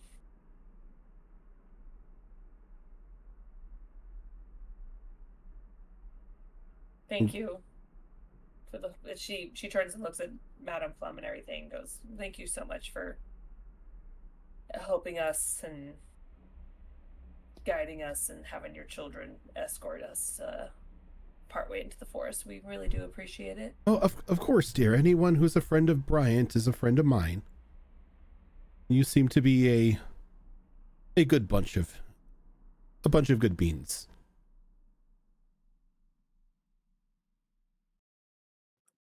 Well, I'm glad that we've made friends out of you lot. Speaking of which, I almost forgot. I did promise that I would try to get something interesting for... Oh god, which possum was it that requested something interesting from our excursion? Pyro. Pyro, that's right. Right. I promised Pyro I'd try and get something interesting for them. You know, as a thank you, and also we had discussed, you know, them making a little something special for me at some point, and this was like payment for that. And I'll reach into the duffel crab's bag and pull out one of the Rex teeth that I grabbed. And she sort of looks at her, her eyes go a little wide.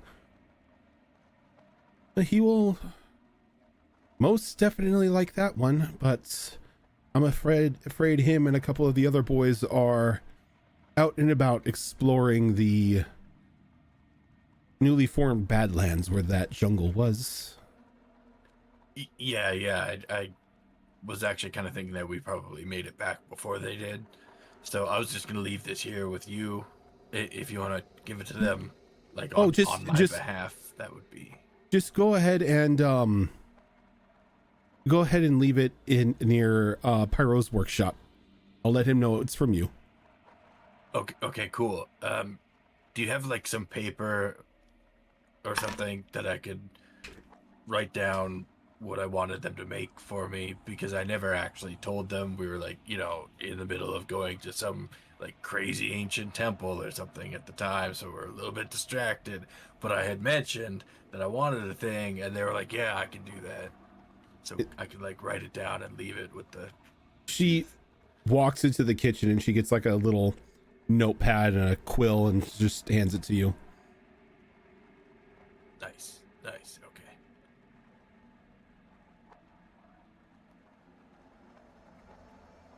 At any point, someone can just tell Shara to shut up when she starts doing that.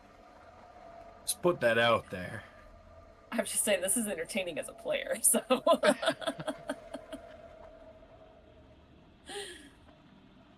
So Shara will take some time and write out a description of a thing that she had in mind that she wanted crafted. All right, go ahead and send me that description when you can. I will start writing it right now. Okay. I'm still Yeah. marveling at the nesting doll idea you came up with. So, I mean, totally entertained here. Oh, that's a hoot the deeper you go into the nesting doll. Yeah, Oh, but I also figured as foxes much. too, with the fish, the different fish. Oh yeah, the ocean food chain nesting dolls. This is just one big orc, one smaller orc, one smaller orc. All the orcs that I know of so far. I've only seen 2. I have a feeling, though, the more I open it, the more fun it's gonna be.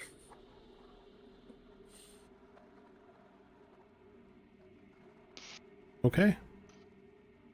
So I think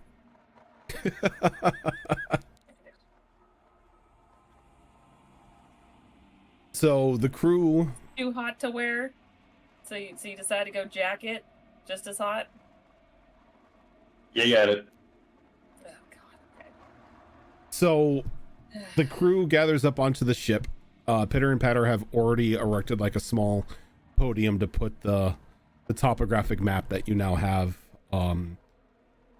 directly next to the wheel. All crew members are present and accounted for and are very excited to ship out.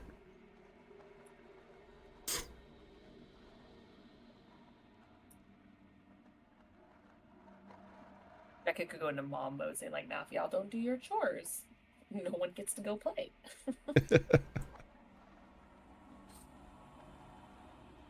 best shape the ship has ever been in. Yeah, yeah. The ship is immaculate right now. That's what I thought. There you go, Rojan. There's my idea. It's straightforward. I think you'd like it. All right, let me see this. Especially with, you know, in the hands of a barbarian. Is it give me a fucking dragon?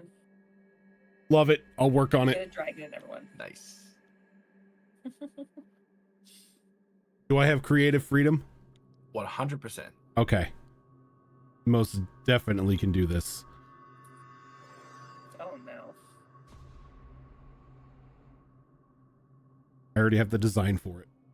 All right.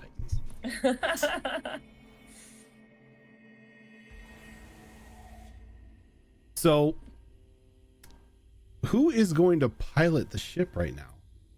Is it going to be Shara or? I'm gonna say no, because she's got a point of exhaustion from using her frenzy ability, so This is that would true. probably be a real bad idea. So you're going to let Pip steer the ship? Gotcha. Unless the captain says otherwise. You know, Pip's gotten better. You see, he kind of nods. He's like, I've been practicing. Just follow the map. Now, You'll be good. with this new navigators thing, would Pearl still be up in the crow's nest then? It's still probably a good idea to have eyes in the crow's nest, but that is up to you. Yeah, we don't know if this thing picks up monsters or anything. Just shit. Yeah. rocks. So, Or rocks. so Rocks. she'll, you know, Coral reefs. crawl up and snuggle into place in there then. Technically under the water, Sand dunes. can't see it. So, as everybody's getting ready to go, Pip sort of puts the box up there, and he's like, "So do I just open it?" Mm-hmm.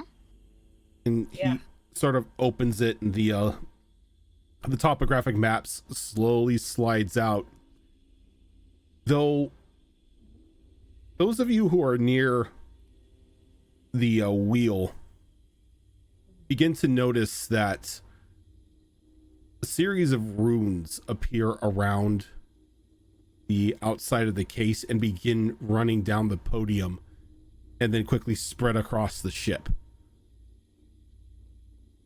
as a singular eye sort of raises up out of the center of the map, where the central ocean or the central waters of the Tricorn are, and sort of looks around, and a singular voice just calls out, "Destination and heading, please." My God, we have map quest. Turn left. Recalculating. Yeah, Jenka will take a step forward and yeah, kind of give me a second. Where is it? God damn it. I don't want to say one thing and it's like, sure, I'm going to take you out in the middle of nowhere. Stormbreaker landing. Stormbreaker landing. Optimal course plotted. Have a nice day. And the eye just closes and sinks back down into the waters, as you see a little like dotted line begin to form from where your current location is, and it just begins to do a sort of like Indiana Jones style navigation to Stormbreaker landing. Cannonballs? Oh, go ahead. Are the runes still all visible or no? Did the No. runes when the eye... The runes sort of like activated, spread it across the ship, and then just faded away. We basically installed Siri. That's what that was. We were downloading Siri. Cannonball. Yes. Seeing this, you know exactly what this is. This is a hag navigation chart. Yep. Oh. This is straight up work from the Crone's Cauldron. Yep. Oh, this Maybe better than we thought, guys.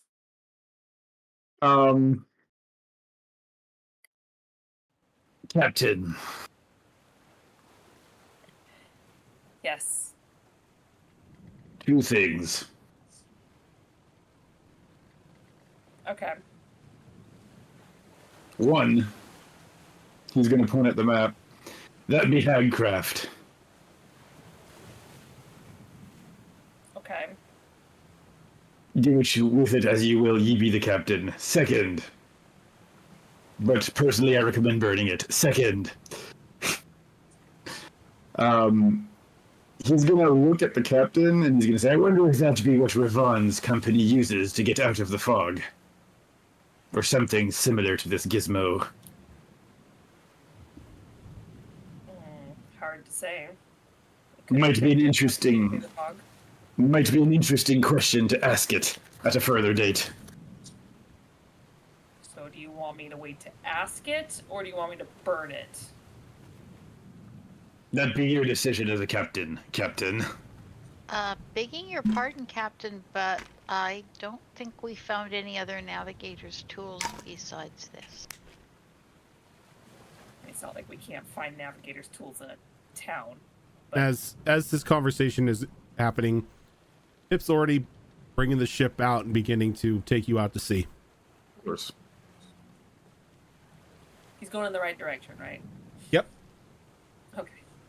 It seems that his practice has paid off. Okay. He even waited for the anchor to be pulled up this time. Aww.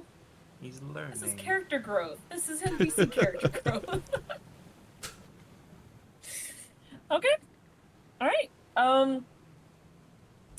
Jenka will look at I hate to put it this way, but the main crew, and say, all right, well, I'm gonna have a quick rest, but after supper, meet me in my quarters. I want to have a little meeting. Aye, Captain. Which is still so weird to her because those were her quarters for like. Actually, no, this is technically her first time because she said I'm not the captain until we get on land, and that was land. So this is the first time she's using the quarters. Yep. She's like, it's so roomy and quiet. Okay. So while that's happening, Pearl is going to trundle on down to the galley and see if she can find Bryant and try brewing a cup of tea. Yep. And Bryant is most definitely in the galley. He is already beginning to work with like his like small team of sous chefs as they're beginning to prepare dinner for the night. So I'm going to explain the provenance of the teapot and ask if it would be all right if I tried brewing some tea. Don't see why not. What's your poison? How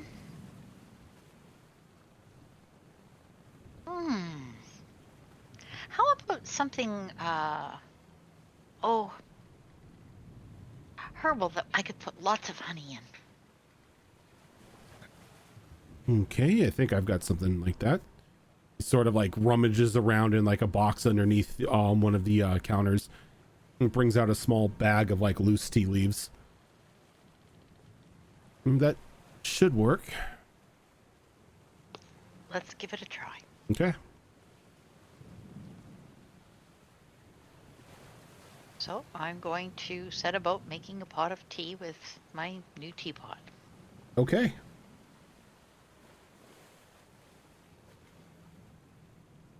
Second here. So as the tea is brewing, the ship is going along along the sea just fine. It seems to have everything under control. Crew seems to be in high spirits.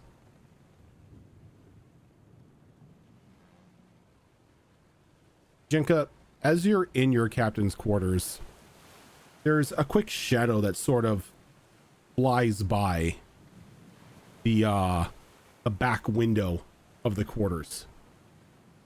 And you can see it sort of dip and turn as it flies along the side windows of your quarters. Then you don't see it anymore. Those of you who are on, who is on the deck at the moment? I am. You see this strange small creature sort of fly up onto the ship. Maybe about the same height as you, maybe a little smaller. How tall is Mir? Short. 3'5".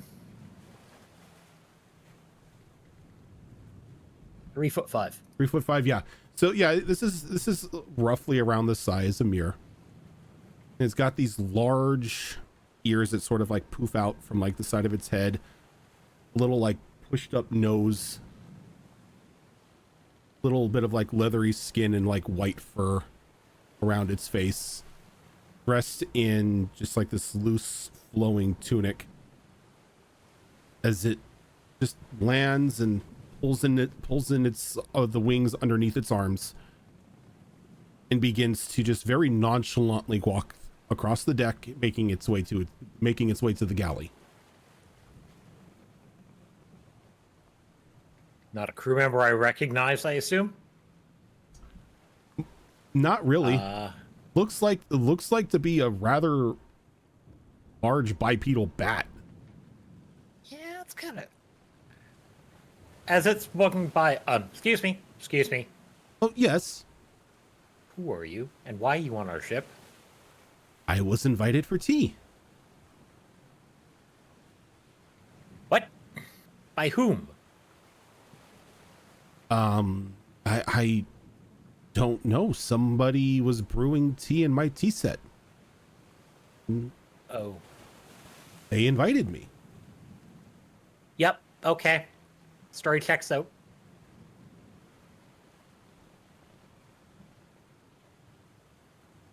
Yeah, the galley's just down there. Thank you.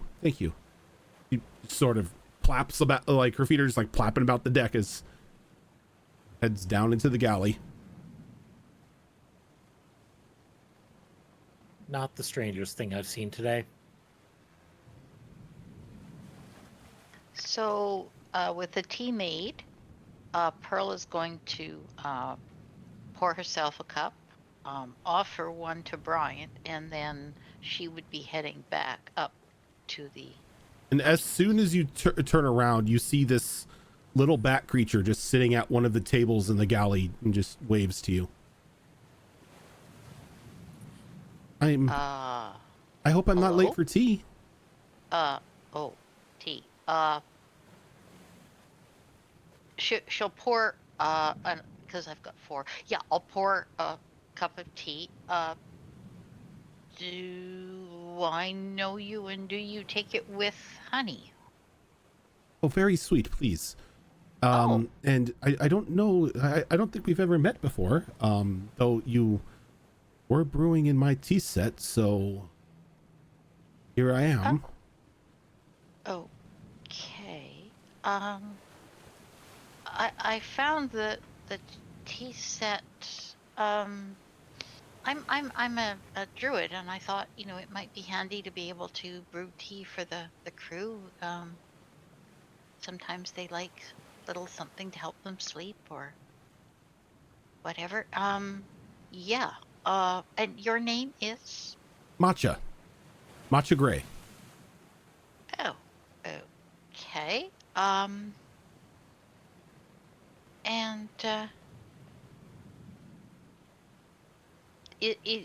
did you want your tea set back? Like, if it's yours, I didn't really mean to take it, or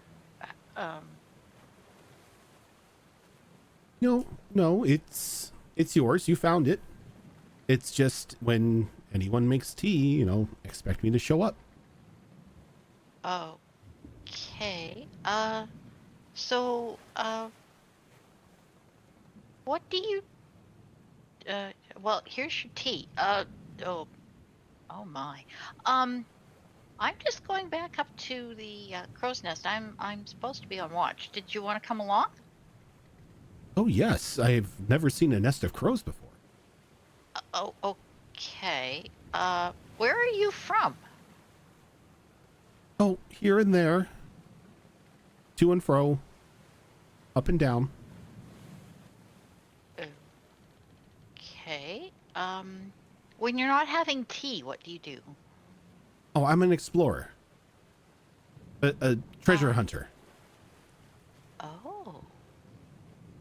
I have somebody that might want to chat with you. Um, how long do you stay? Just while there's tea? Well, as long as you'll have me.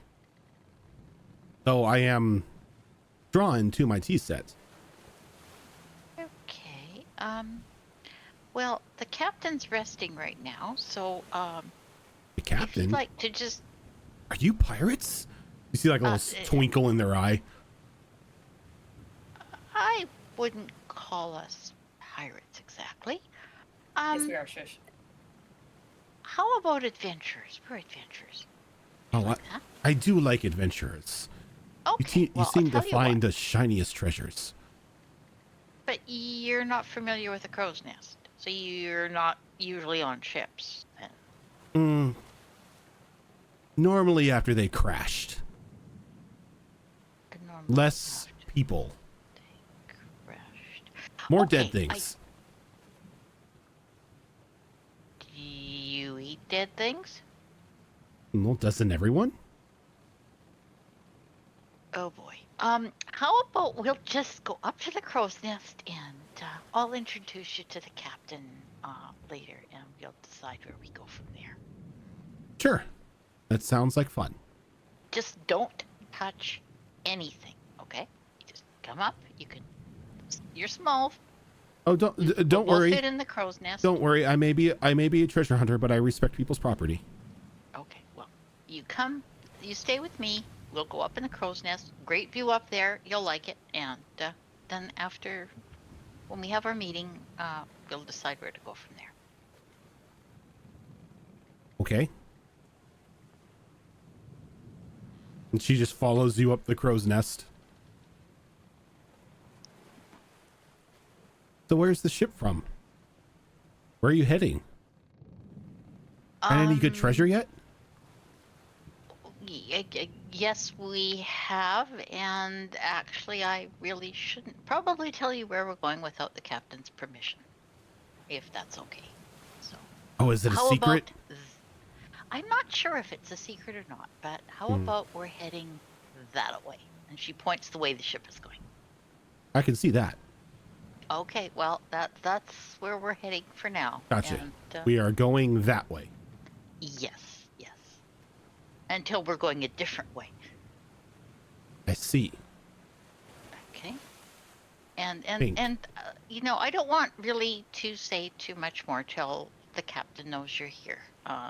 I may have rather overstepped my bounds inviting you for tea as it was, which was somewhat of a surprise. But I did have a feeling about the teapot. Yes, that is my special teapot. Okay. One would say I am bound to it. Okay, how did that happen? Honestly, I don't remember. I just know that now anytime somebody makes tea, I am summoned to my teapot. Okay, but you weren't always. There wasn't always a teapot.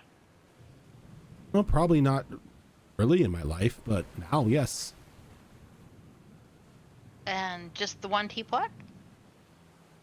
Oh, goodness, yes. I couldn't handle more than one teapot. Can you imagine being pulled in multiple places at once because many people are making tea? Good point. All right, well, let's just see where we're going until the captain calls the meeting. Sounds good. So you're the lookout.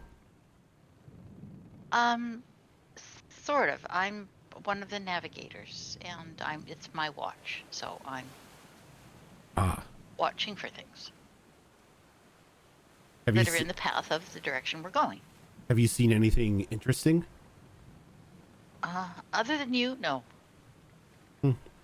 Your job sounds boring. You should probably get a new one. It's not always boring. Kind I've of seen looks some very strange things. kind of like looks around, just sort of like impatiently rocking, just like sitting on just the lip of the railing of the crow's nest. I don't know. Looks boring up here. Not much room to move around. You just see water everywhere.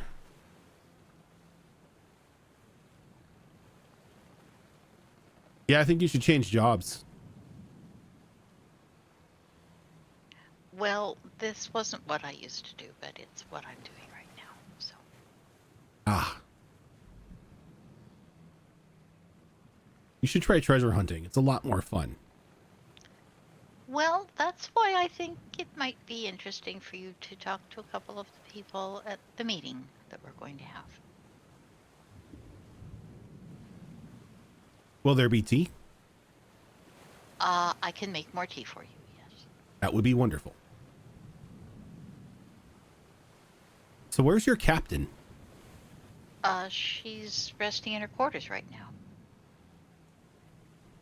Kind of looks around and just points down to where Jenka's doors are at. That right there? Yes. See. And your captain owns this ship? You ask a lot of questions, don't you? Well, not entirely, no. It's more of what we prefer to call a joint venture. But if they're not the if they don't own the ship, why are they the captain? I thought captains owned the ships. Captains are in charge of the ship. Captains make the decisions about the ship. That's what I thought. Okay, But- give me a second. I must say hi. And she sets the No, she you sets promised you would stay here. she sets the the little teacup down, and she just falls back off the railing of the crow's nest. And as she turns, she like opens up the little skin flaps underneath her arms and just slowly glides down and just walks over and just begins to slowly rap on the door of the captain's quarters. Pearl yells down. You promised you would stay with me. I'm sorry. How to explain it? It's a Lepak tradition. We must introduce ourselves to the leaders of a group. It's kindness. Well, I hope the captain sees it that way. And she's just like knocking on the door. Hello, Captain? Are you there? Chenka's like confused for a moment, like, who was that? I'm a visitor, Captain. I meant to pay my respects. Rorik too. Thank you for that raid.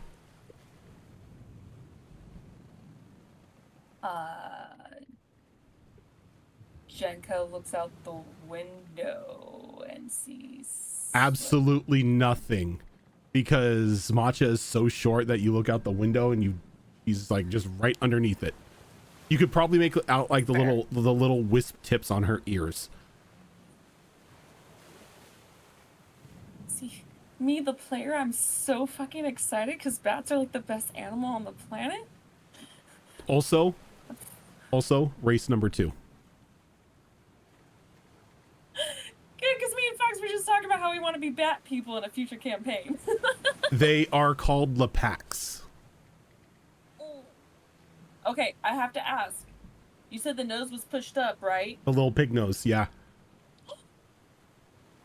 It's a micro bat. It makes so much more sense now. It's cute with the figures. Okay. How says can I microbats are get the cute. spelling of my new friend? The race or the name?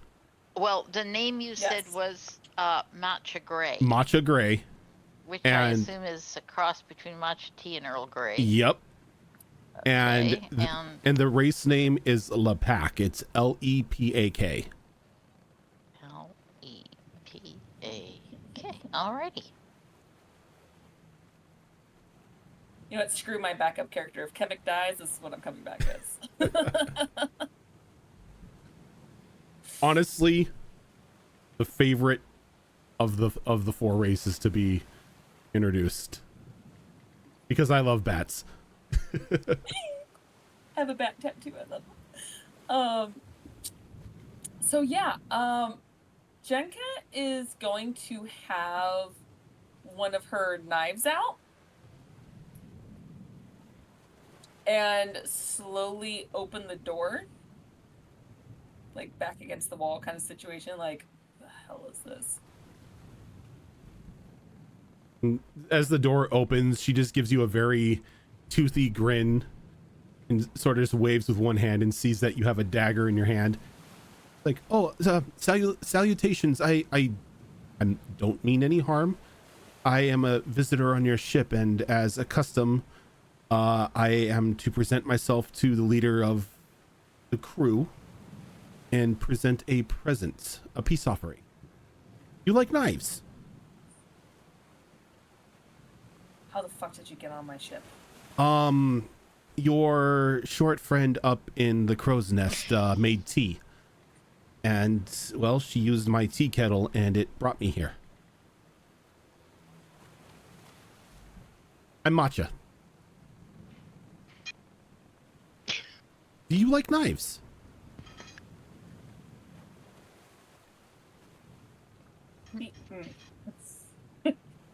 Oh, this. She's like, if you like knives, and she opens up the like a little flap on the tunic she's wearing, and you can just see that just the inside of it is just lined with like various forms of cutlery. She goes, pretty big. So what about this one? And she just reaches and she pulls out this what looks to be like a parrying dagger, like just like a stiletto blade.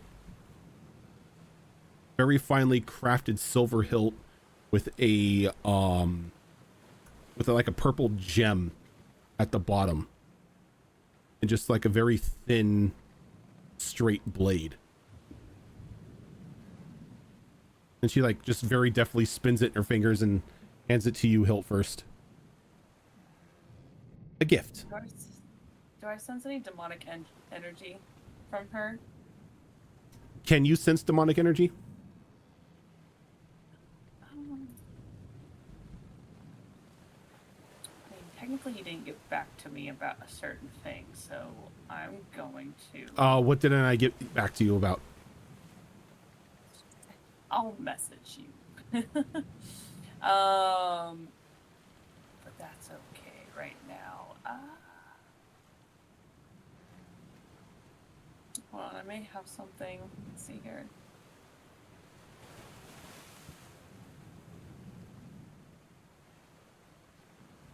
Could I use my Hunter's Bane? What does Hunter's Bane do? Advantage on survival checks. Track Fae, fiends, or undead. Yes, you can. Yeah, well, just to see if I'm getting that energy. Let's see here. God, I'm just gonna keep these dice forever. Freaking 19 and 18 again. That's 19. Holy shit, that's a lot. That's 26. Matcha doesn't really seem to give off any sort of like demonic or undead energy, though she is almost beaming with Fae.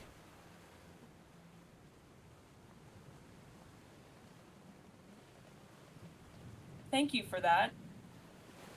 Because me, the player, didn't want to cut a bitch down. Thank God. I don't want to hurt her. Don't make me hurt her. Okay, Jenka feels slightly more at ease. She herself is not a huge fan at all of just random visitors on the ship, especially when we're out in the ocean. So she will dismiss her blade, which kind of just looks like shattered glass as it just kind of disappears in her hand. And she'll slowly take the knife and go, and what does this do? It stabs things, like most knives. So it's just a knife. Maybe. I don't know. I found it and I just added it to my collection. I see. There was a bigger one that came with it, but it was too big to fit in my tunic, so I just left it behind. And where did you find this?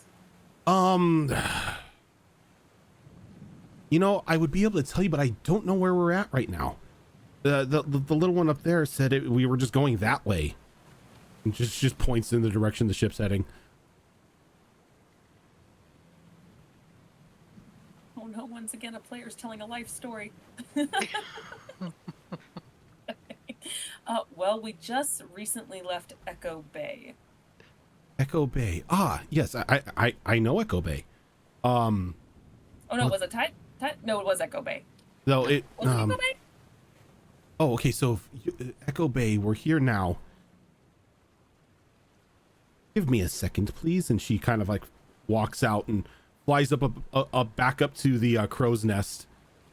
Stands. I'm sorry, hold up real quick. Are we, I may have confused myself. Were we at Echo Bay or were we at the very top north of where Tide Light is of Tremere? We were north of Tide There you Light. go. North Thailand. That's what it was. Okay, sorry. I was like, wait a minute. I know we were north. I went a little too far. So sorry. I'll say that. Okay. I'll say we're on the northwestern Tide Light. end of Tremere. I know that. Give me a moment. Flies up to the crow's nest, sits uncomfortably in front of Pearl for a moment, takes a deep breath, and just lets out this loud screech. And she sits there for a moment, closes her eyes. Perfect. And jumps back down and lands in front of Jenka. I found this nowhere near where we are at right now.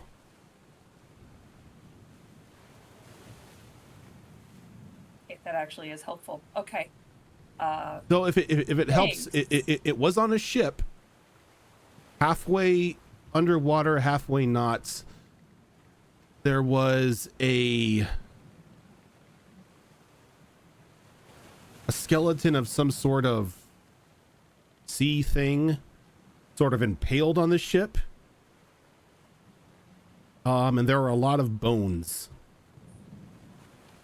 It was a shipwreck, but I don't remember where it's at. It's in the ocean. Breathe underwater. Can I breathe under? No, I most definitely cannot breathe water. The ship was halfway in water, halfway out. Kind of like she's like does this and is like not sinking, just standing there or sitting there or whatever broken ships do. I could think so. Maybe it hit like a sand dune or whatever. Or a rock or something. Coral, Yeah. a rock or something. Yeah, to perch it up like that. It's like, huh, okay. Good to know. Matcha, was it? Matcha gray. Well, pleasure. Jenka hesitates for a moment because she does not like the next word she's about to say. I am Captain Jenka.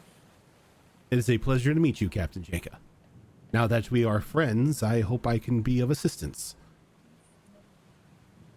Well, I suppose it's fitting that you're on this ship, considering how it is called the Wild Wanderer, inspired by Fae. Just Fae thinking, I should say. A wild wanderer. I heard that name before. We only had this ship for a month. Yes, I know. I heard it in passing when I wasn't stealing. I was looking at a collective of boxes that a group had. I was looking to see if they had any nice knives or something I could trade for. and they mentioned about finding a wild wanderer. Something of a important matter. Where was this at? She like turns around and points that way. The island with a bunch of smoky mountains. Asborough, I think it's called.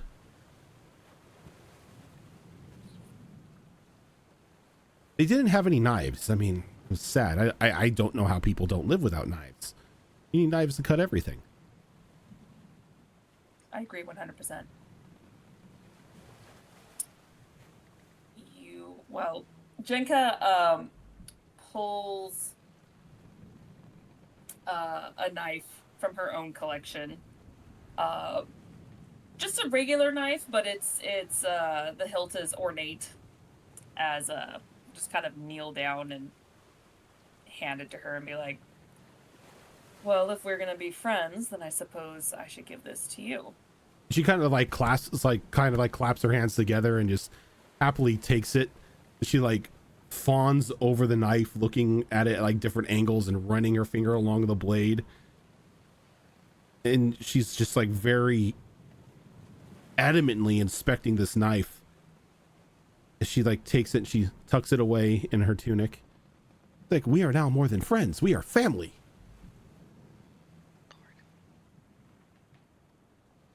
Sorry, what? We have exchanged presents. We are now family. Is that how it is with your culture? I don't remember much Fae having that, so I'm assuming so. It's a Lepak tradition. When we wish to welcome someone into our family, we present them with a gift. And if they accept being a member, they present us with a gift in return. And afterwards, we are family. We are now sisters. You, the player, squeeing inside so hard. Okay, well, never seen your kind in the Feywild, but it's not like I got out in the Feywild. We tend to leave the Feywild at a young age. It's too hectic. Too many rules, too many ne'er-do-wells. We like it here. Mortals are more welcoming, less focused on the rules, and more about having a good time. And your knives are better. You sound like a pirate. I always wanted to be a pirate. Though most crews wouldn't take me on because, well, I'm small and not big and muscle bound and breathe fire. You know, size doesn't matter. We have quite literally a killer bunny that's about your size on this ship. And she kind of like waves over the mirror. Yeah, I met him. He asked me who I was and why I was on the ship. And then he pointed me to your galley where the tea was at. He said, yeah. Okay, well, you are more than welcome on this ship, just as long as you don't bring other visitors. Oh, no, we respect the rules of the house, and as family, and you being the captain, I will refer to you before making any decisions that affect your ship. All right. In my culture, this would make you the eldest sibling. How dare you assume my age? Okay. Well, I appreciate it. I'm not gonna lie, I'm kind of interested in learning more about you and your culture. I myself spent some time in the Feywild, which is why I'm curious about what you are. But I am a Lepak. Though most of the people on this side of the portal call me a bat person. I guess I do look like a bat. the closest creature on this side, yes, he would be bat. Though don't worry, I don't drink the blood of other creatures. I rather consume meat. Your nose is wrong. Makes sense. She kind of like puts her hand in her nose. What's wrong with my nose? No, I mean, you're not the right... Your nose is fine. I'm just saying I could tell why you don't drink blood. I believe you when you say you don't drink blood. No, that's just a choice of mine. My people drink blood. I just prefer to consume meat and have a little bit of, you know, things to chew on that provide blood. Do you like seafood? I like food. If it bleeds, I'll eat it. Well, that's what you're going to get most of the time out here at sea, at least. Well, do you traditionally sleep upside down, or is that just insulting to your kind? Why would we sleep upside down? That's my question. That's a good way to get a rush of blood to your head. No, we sleep in beds or on the ground or wherever we can. Well, I'm sure Pearl is... I'm sure you'll be in Pearl's charge, considering how she has your tea. Oh, is that the little one's name is Pearl? Yes. I see. Well, no, she's not. She wouldn't be in charge of me. It's just a way to get a hold of me if I'm away and you need me. Just brew a cup of tea and I'll be there. Meant if you need anything, she can keep an eye on you. See. But that's also good to know as well. Do you just leave whenever? Oh, no, I go out and about and on my way, and the only time I am pulled somewhere is when somebody makes tea. In that kettle specifically. It's more that I'm bound. I guess you could call it a curse. I guess you could call it a curse, but at least it's a tasty curse. Why are you bound to it? I touched it. I drank from it. I wasn't given permission. Does that mean Pearl's bound to it now? Oh no, it's one curse per customer. So it's fine as long as I'm alive. Or I'm freed of it. There are worse curses out there. Count yourself lucky. I was never one to say no to a cup of tea, so I guess it does fit.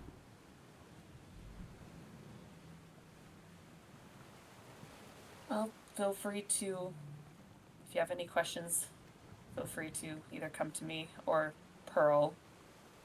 But I do have some business to attend to them shortly. Oh yes, your meeting. Yes, Pearl invited me to it.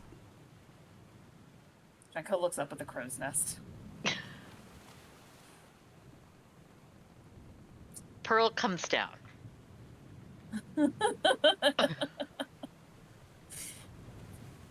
Pearl, Yes, Captain. why was this brand new creature that we've only just met invited to our meeting? Well, I didn't really want to do anything without your permission, and you had said there would be a meeting later, and I made tea, and this creature showed up. Its name is Matcha. You say I have a name. I'm not a creature. Matcha. Yes. Anyway, this visitor showed up, and they seem to be very interested in treasure and seem to indicate that they could locate treasure, and I didn't want to say anything much about where we were going or anything until I had your permission, so I thought perhaps they could come. I hadn't intended them to go knocking on your door. I told them to stay with me until we had our meeting. I would introduce you then and explain everything. But they kind of got ahead of me. Okay. Well, we've gotten to the point that Matcha can stay aboard if she so chooses. However, this meeting is more of a private matter. Okay. I'd rather well, it just be a few of us. Okay.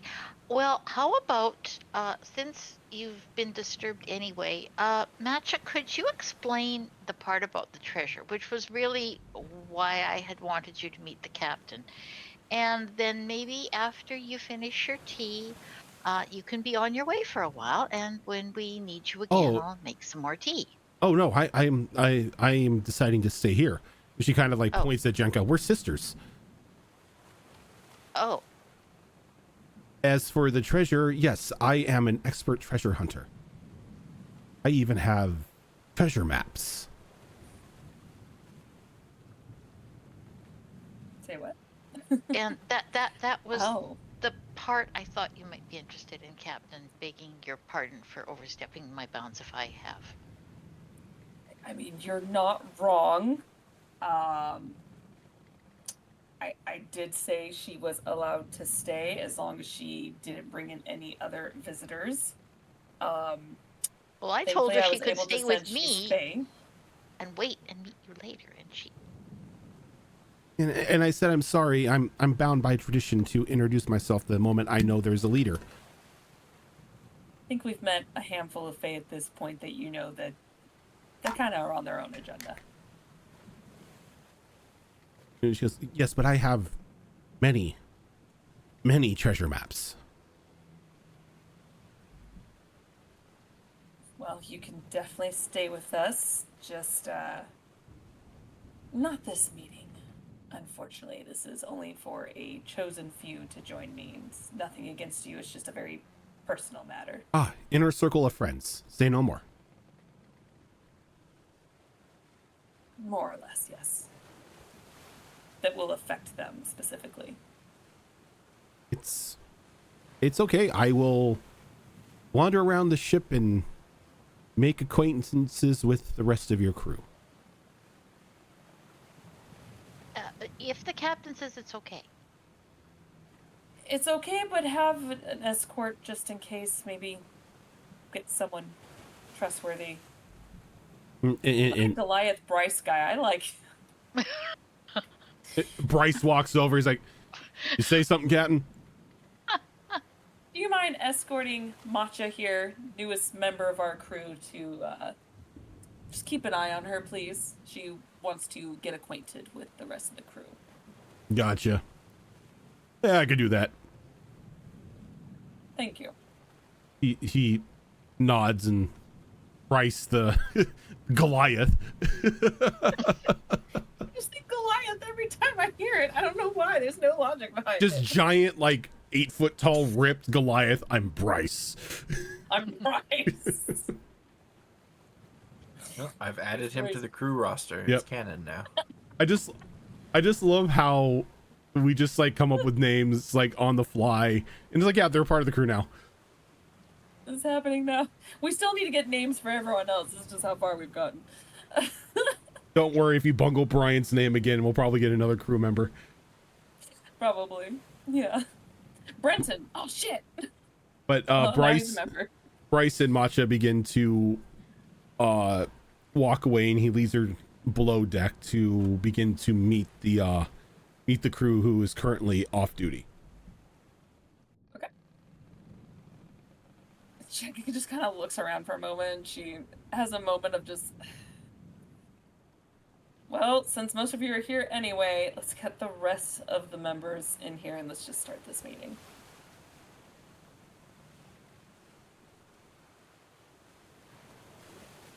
Looks at Pearl.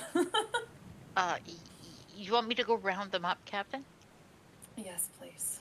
So Pearl, I- The other three. Pearl, you do know there is a specific bell right next to the front door of the captain's quarters that is only rang when the senior staff are being summoned.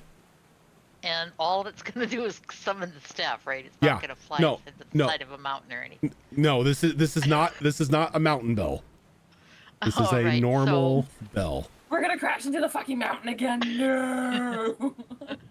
Okay, so Pearl will just go ring. Well, if she's presumably she can reach it, or if she Yeah, would have no, got she an could reach it. extension or She something. can reach Anyway, it. so yeah, she'll ring the bell to call All right, and the rest call of the rest of the senior staff begin to hear the clanging of the captain's bell, and alerting you that the meeting is to start soon. Well, the door calls.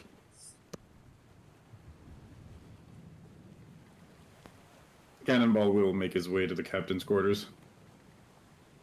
Okay. Yep.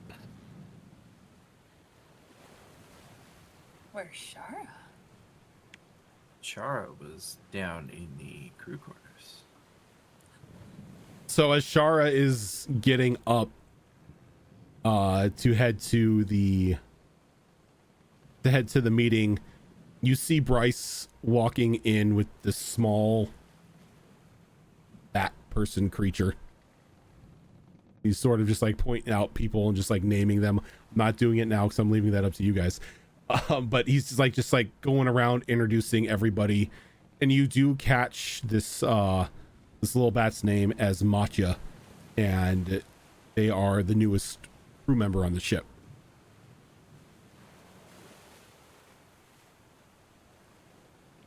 I stand there and wait until Bryce says the name of every crew member. No, I just kind of give them a nod as I make my way up. Shara doesn't pay attention to everything, so she's like, I don't recognize that bat person, but I also don't recognize half the crew, so maybe they've been here the whole Who the time. hell is Bryce? Yeah, Right. Bryce is new. When did we get a Goliath? And I just make my way upstairs. Like, you know, when an actor graduates on Star Trek, when they stop being the background ensign and they get a name. Yep.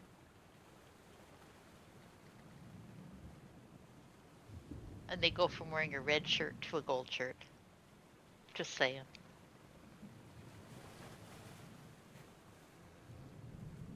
So, Or a blue shirt. or a blue shirt if they're science. So that'd be so cool to do a Star Trek campaign. Anyway, Like, oh shit, we're all red shirts starting out. No, we're gonna die.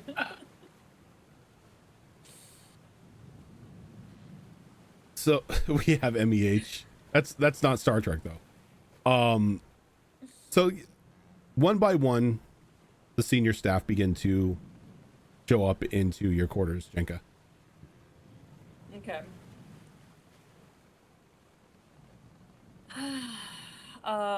As everyone comes in, making sure Matcha and no one else kind of snuck in, she's just gonna kind of lean against her desk, just kind of crossing her arms, and she's like, well, I have some good news and bad news. Which would you like to hear first? The good news, of course. And then you Well. can just like stop after that. Fortunately, that is not the case. It only prolongs the inevitable. So you know that asshole that tricked us, made us do a pact with it to do its hit list? No.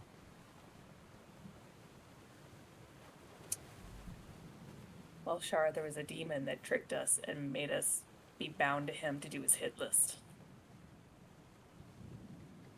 Yeah, I don't think I was a part of that because I don't remember that conversation at all.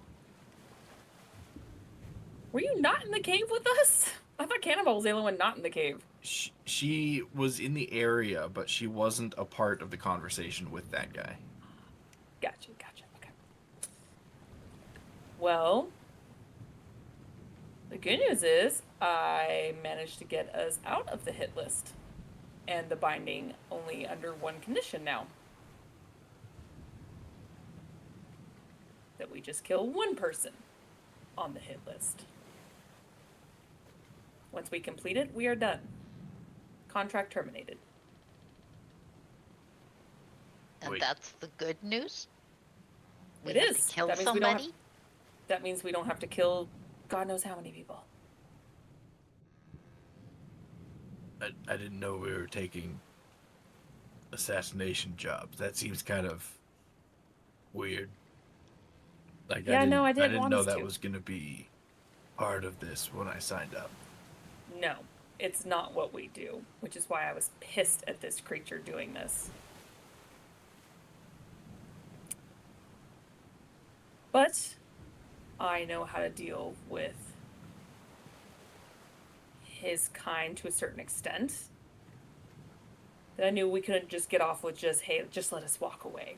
Wasn't gonna happen. So we just have the one. That's it. Except the name he gave me was disturbing. This is the bad news.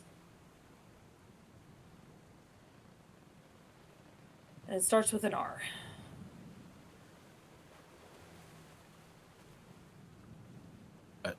I know a lot of people that have names that starts with R's.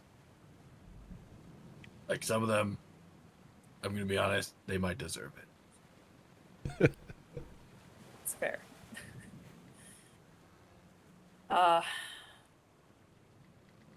Reading Gulspar. As she looks over to Pearl. Pardon me? Reading Goldspar.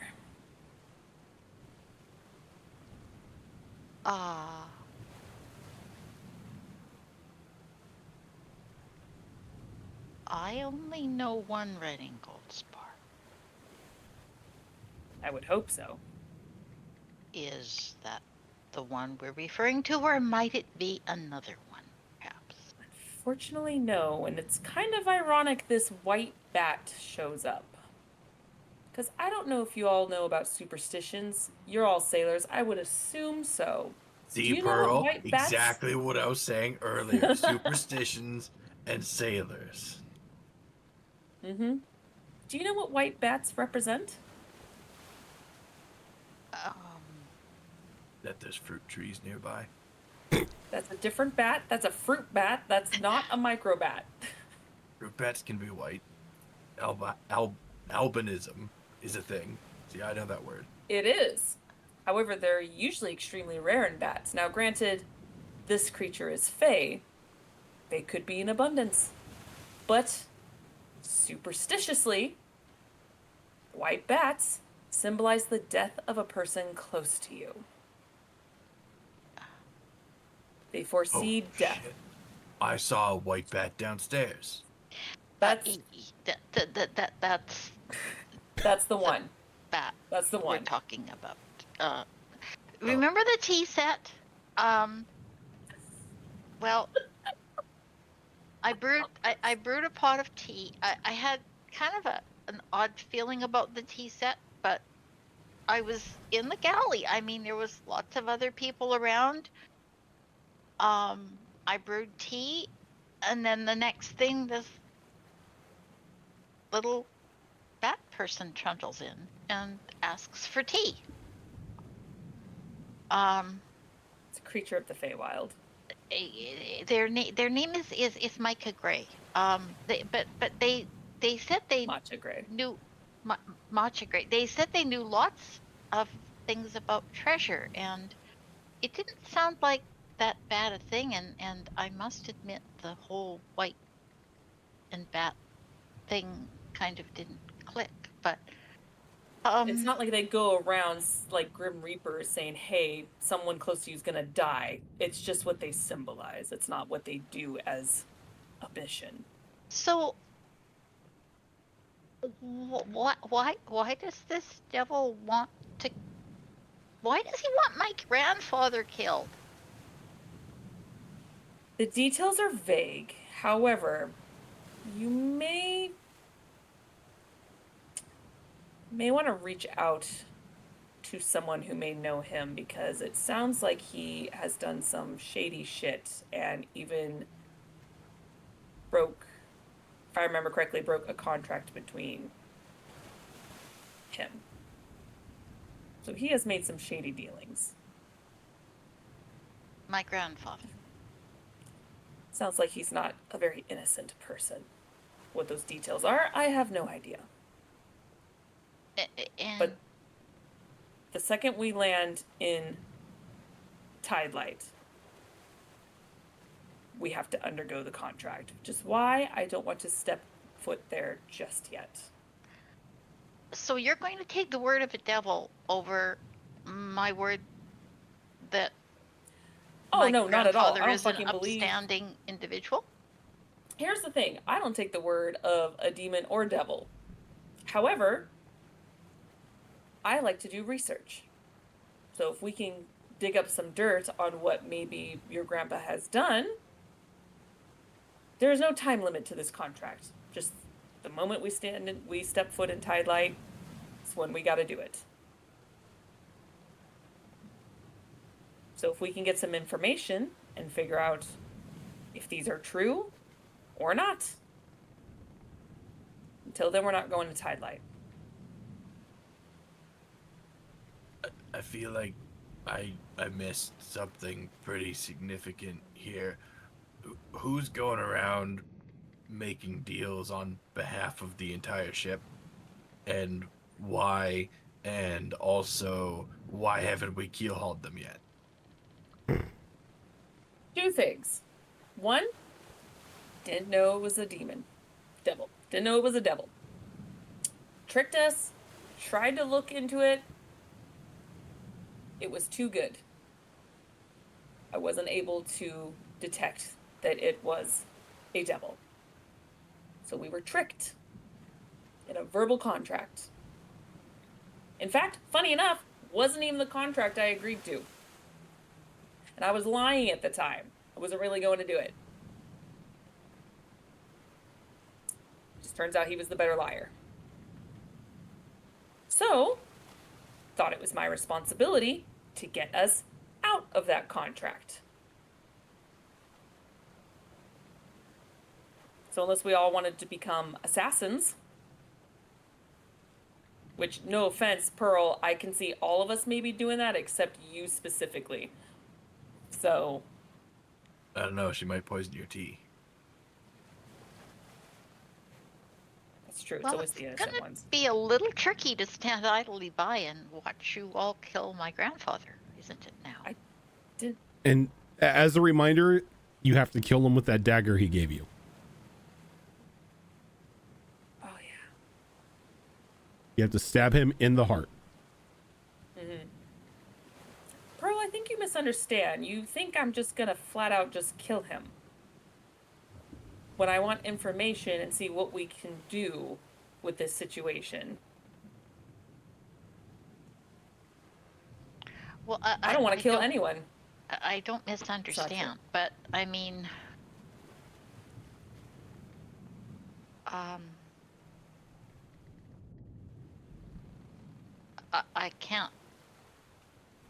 I can't really pit myself against the whole crew, can I? I mean, like that's not where this is going, but like, oh my goodness, I'm really struggling to take this all in. We should probably reach out to your family and see what, if any, your grandpa has had some shady dealings. Except they think I'm dead, don't they? If you remember correctly. Well, you could be a source. You don't have to flat out say it's you. But, you know, the one thing, if we think back, where did that deal go down to start with that Rory had us overseeing or looking at? It went down in one of my grandfather's warehouses. Yeah, Why and then it there? exploded. Yes. Yeah. How did that happen? So something doesn't sit right with me.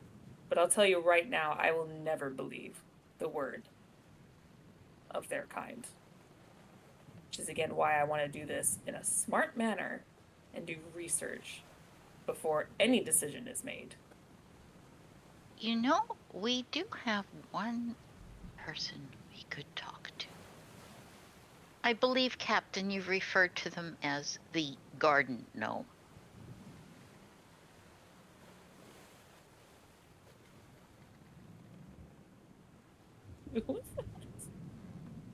The mean petrified that- guy in the bag.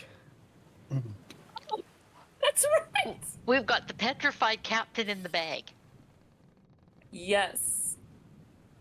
who See, was we have access to resources, so it's just a matter of how we go about the information. So, as long as we don't step foot in Tidelight, we have the freedom and no time limit to get this done.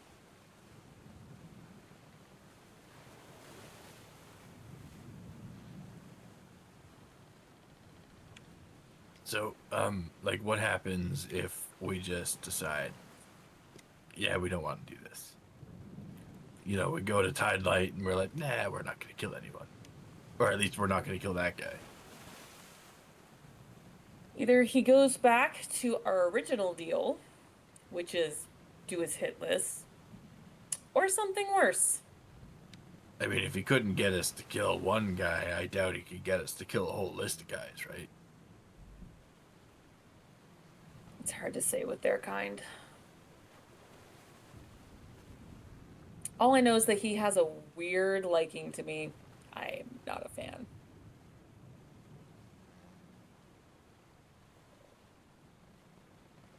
Now, I don't know anything about, like, literally any of this stuff, but I've heard stories, you know, I've heard stories of, like, ships that, like, trap devils and stuff and then use them to, like, safeguard passage or to, like, attack other ships and shit like that.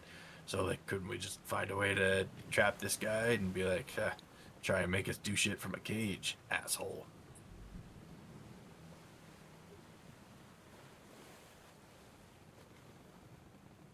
I don't even know how to process that right now.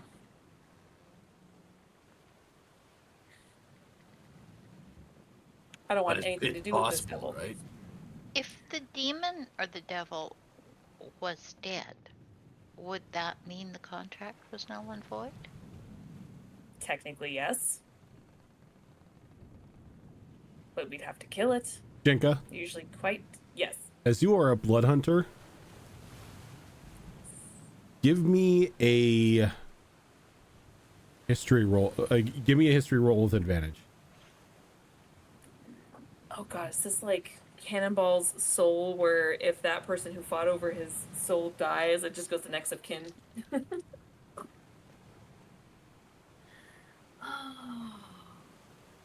Well, not 18 or 19, but it's a 17 and 18. 6? 24. You know, as unascended as an unascended species, you do not hold the capabilities to fully kill a devil. Oh yeah. You can kill it, but it will be back in a while. Yeah. If you want it completely dead, you're going to need to get something on the same level or stronger as them to kill them. This is where I sort of tug at the captain's sleeve and remind her of the flip notebook I have. It is a huge risk. But we'd also have to be relying on something that is just as powerful, or even more so, to even kill this creature. Well, And I we mean, don't if know. we're willing to take huge risks, not that I really want to suggest this type of risk, but couldn't Bill over here just use one of those wishes to make the contract go away? Jenka looks amused at Shara and then has like a smile as she turns to look at Cannonball. Hi, ABT. What can I do for you? He did listen. He's just kind of pretending like I hope she's not gonna make me wish me the least of my wishes here. I was hoping like Cannonball was just sitting there like this, his eyes wide open, but he's asleep. Right. He's Did you know I was asleep? He just starts snoring, yeah. Yeah. He's there with his eyes open, just snoring. What you want me to? What was his name? Or he's perfected it, but he's like, how did you know? Because your tentacles went limp. She's on to me. In the words of you, what say you? What, matey?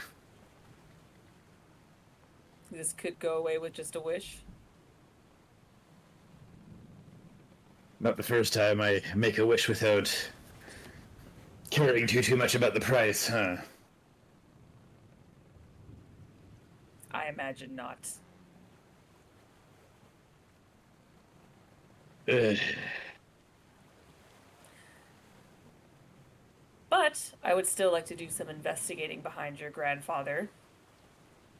Because if he is doing some sort of deals with demons and devils, you could be targeted. But, and, Captain, if I may, sometimes the cure proves to be worse than the poison. Just putting that thought out there.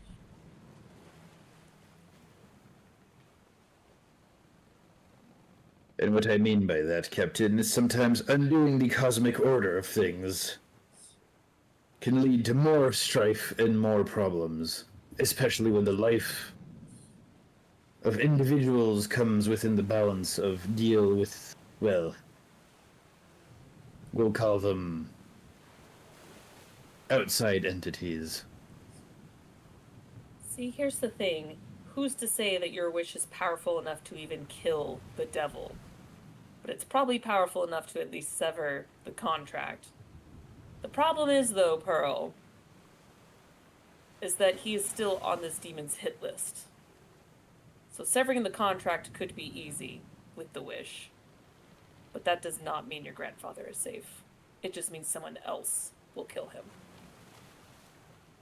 And that is why we may want to look into it. Perhaps even before wishing it. So we can at least get ahead of the information. Ahead of the next person that is taking upon that contract.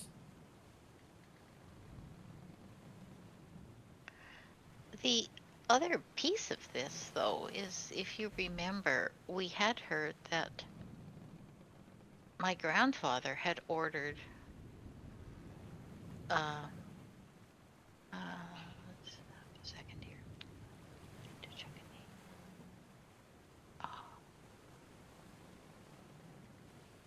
Banfer, my druid mentor, that he had had him taken somehow to an island, the far north reaches. And I've pondered this a lot. And I really struggle to understand how someone like Vanfair could so easily be taken and captured and put on an island and not be able to get back, or even that it could be done. I mean, theoretically, my grandfather owns a business. How would he have who would he know who would have the power A devil. to capture and move or remove a druid and imprison them like that? A devil for sure. Powerful allies like that. Which, no offense, Pearl, but between our first job together and this information just looks shadier and shadier for your grandfather. But again, we can uncover the truth. We can look for this island. We can find a way to unpetrify the garden gnome.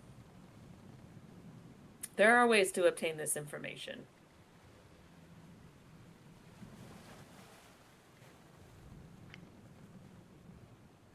agreed. And I I really feel that we maybe have to look into this.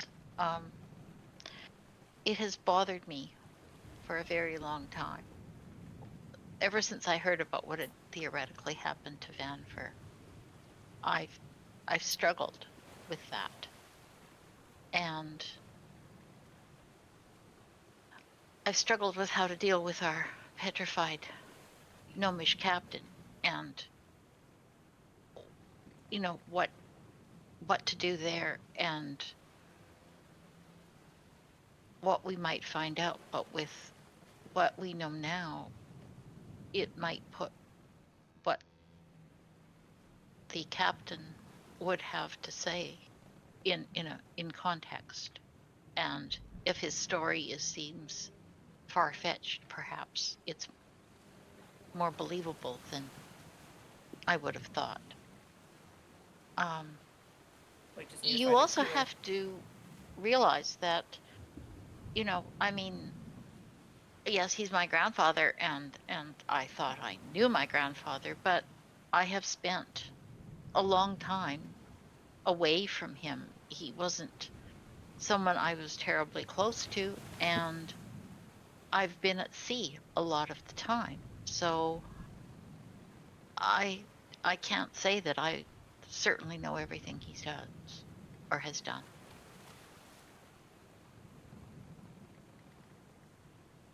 So you're not close enough to him that if we did kill him, it wouldn't break your heart too terribly much. I'm Well, kidding. I'm kidding. How I'm sad just, would you sorry, be if I bad rammed joke. this knife into the chest of your grandfather?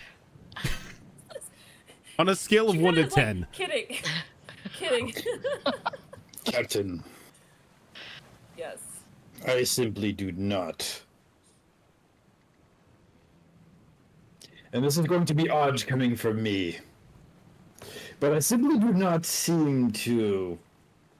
Actually, Captain, may I take a look at the knife? I didn't say anything about a knife. Oh, I thought you said we had to ram. No, the I was next I was question. just reminding Zoro. I thought she repeated that after. Okay, that's my be. I misunderstood. Right. Well, let's just that back a sec. Captain, Yes. once again, doing the bidding of this thing versus not doing it should be weighed with care.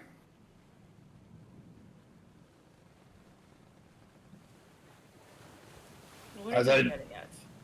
That I would not be surprised that once that first contract be, how say ye,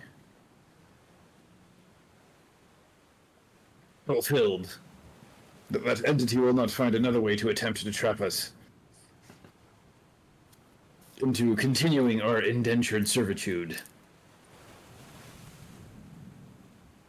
See, here's the thing. Devils, I don't want to say nearly impossible, but are really hard to fucking kill.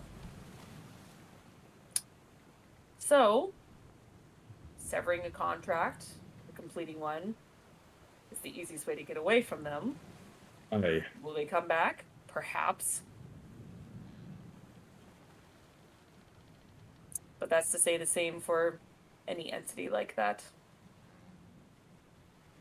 All I know is that once we finish this, no matter what the outcome is, she's gonna find another to do it. There are always people out there much more willing. That's just human nature. Survival, as it were.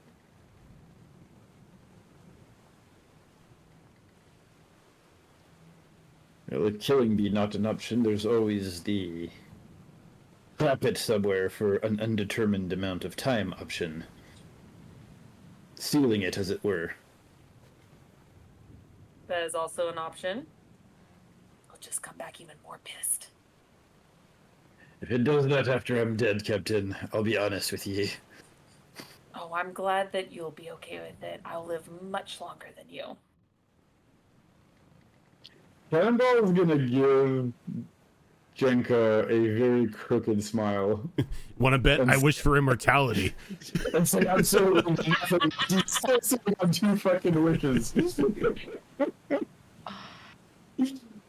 Oh. Who wants to live forever? Yep. Fucking good song. We'll have to see about that. Well, Mira, you've been awfully quiet. What are your thoughts on this matter?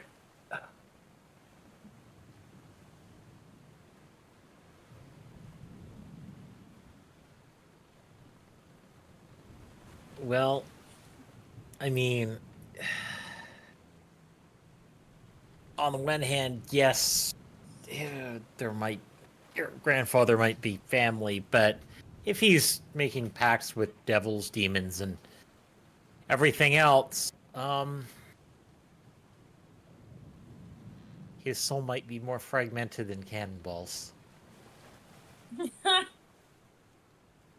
Cannonball on that note, he's gonna just look at me and just.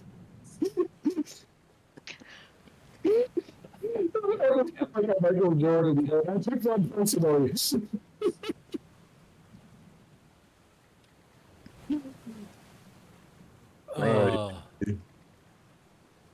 So, I mean, we might have to kill him, but is that for the better?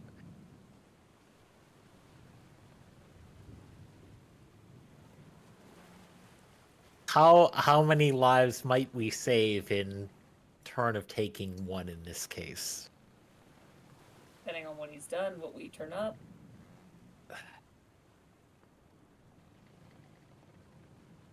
Is not wrong. But again, we might want to get our facts straight first. Find information and make sure it's from trustworthy sources, because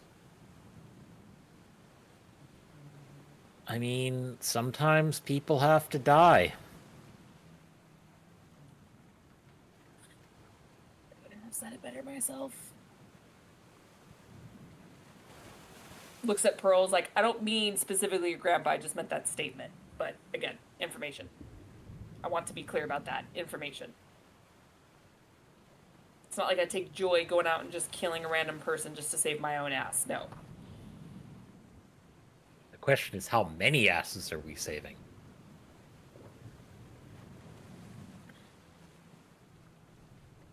Which is a very good question, Mura. Because Then again, then the question comes into play of how many lives are you saving that are worth saving? And those people that you're saving, what have they done? And It's just a chain reaction. see, I'm gonna stop thinking. The one person who would be really happy about this would be my half brother.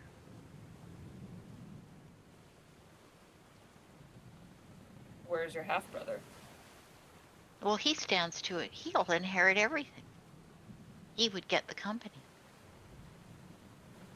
We interrogate him first. Wait. Well, is he just the favorite, or your grandpa liked him for whatever reason, or is he in cahoots with your grandpa? Well, Those are questions that need to be answered. He's a gnome, okay, through and through. He's a gnome. So that puts him in my grandfather's eyes on a much higher standing, shall we say, than me, even though I'm older. I get nothing out of this myself. But my brother, or my half brother, will get everything. He's an artisan. He's and of course he's the favorite. He's exactly what my grandfather always wanted. I mean, my mother certainly isn't going to inherit anything. And her husband isn't going to inherit anything because he's not blood family, right? So it's going to be my half-brother who stands to gain everything.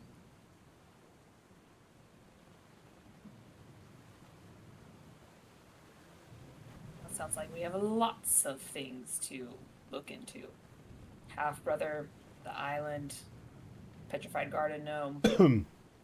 We have a lot to work on. So it's a start. So until then, no wishing for anything at the moment. Well, that specifically.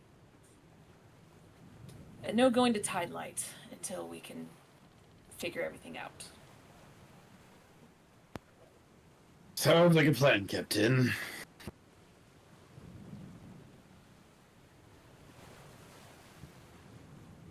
Sorry I didn't tell you sooner, Pearl. It just wasn't a great time to really drop that kind of information. Well, at least you're telling me now. There's never a good time for something like that, I don't think. No, but at least downtime is better than looking over our shoulder in a crazy forest looking for a weird god. Apparently a T-Rex. Lightning T-Rex. Yeah. It was actually a druid. Well, now that we know, yes. Who is also on the ship, by the way. He is Right, traveling with you. And all Hey, kinds of quirky races with us. I love it. speaking of that, do you know if they have like a hunters guild in any of the resorts or anything like that, so I can turn in this tooth and get the bounty for it? Because if they don't, we're gonna have to go to Tide Light to get our bounty, and anywhere with a hunters guild, I imagine we can turn it in. If nothing else, you could send a note and have someone meet you outside of Tide Light. But yeah, do I know if there's any hunters guilds? There are no hunter guilds in Stormbreaker's Landing. Yeah, I didn't think so. It's- Captain, if I might, It's a resort of rest and relaxation, not monster slaying. Yeah. a clarification. Mhm. You said that we can't go to Tide Light. So, is it you can't go to Tide Light as the captain, or none of us can set foot in Tide Light, or what are the fine points of this contract? I'm gonna play it safe and say none of us, because technically, according to his words, we are all bound by this contract. When I altered the deal, yes, he was specifically talking to me, but I was saying that you will release my crew. So to be safe, I'm going to say none of us step foot in Tide Light. I hate for us to take that risk and then we're forced to do that because we cannot leave until we kill him. So like it sounds like he said, like he straight up said that we're all bound by this, but didn't actually provide any proof that we're all bound by this. I tried to chase his ass down and said that this wasn't even the verbal contract we agreed to. This is not even anywhere near what we said. But of course, he was doing his devilish bullshit, saying like, well, oh well, this is it. Even though that's not what we agreed to. At all. So there's a chance, no matter how small, there's a chance that all of this is like just bullshit and there isn't actually a contract or anything active. I would not be surprised. But I also know they're shady as shit, so also don't want to take that risk. But you also could be right. No, as the buddy said, my soul be fractured enough that I doubt there's anything much left for him to own. Well, and we'll figure out how much of his soul he sold. Figuratively speaking, but also maybe literally. We'll find that out. So what would happen then, based on this contract if one of us did set foot in Tidelight? Then we cannot leave till we kill him. I'm assuming with the devil bullshit, we are pretty much bound there until we fulfill the contract. If I was to, shall we say, not really pull in some favors, but it's possible if we go to Stormbreaker Isle, or no, that's not right. Stormbreaker's Landing. Stormbreaker's Landing. I might be able to get some messages to some of the people I know, captains of some of my grandfather's ships and so on. Possibly even reach out to my half-brother. I might be able to arrange for a meeting or two That's possible. at sea That is possible. or somewhere other than Tidelight to get the information we need. As long as we literally don't step foot in Tidelight, we can communicate, we can meet with people, as long as it's not in Tidelight.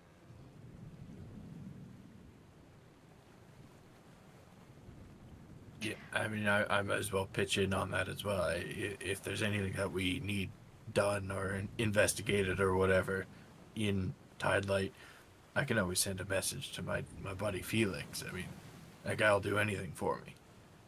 Because he's a wimp and he's scared of me and I can lift way more than he can. But you get the idea.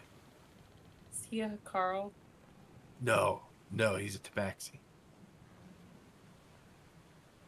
I also wonder about our little tea-drinking friend, What about her? Matcha. I wonder if she delivers messages. She's probably good. Probably be less stress on her wings flying if we teleport her back here when she's done. How do we do that? You make some tea. I teleported her with the tea? It basically, when you brew something in it, no matter where she is, she zips right back to the teapot. Oh, okay. That's what she Well, told me. Okay, so then that would be a way we could do it, perhaps. You know, Well, it's like a bit of a ways to our destination, so we have a lot of time to think on this. I can discuss it with her. All right. In a vague sort of way. Sort of like we're going that away. Well, I mean, I don't think we really need to be vague about it because isn't she like part of the crew proper now? Like, Isn't she still in the room? No, she's No. below deck. Oh, okay. she was uninvited. He's like, to I'm the right meeting. here. Guy's talking like I'm not here. She like said your sisters or whatever, right? I mean, I don't know how that works, but are So you I could close? ask her if she would deliver a message to a dear friend for me then. I mean, Yeah, but I'm we're- sure there's other ways to do it if your At brother this is point in interested time, with it. I need everybody to give me wisdom saving. Oh dear. I will go down the line.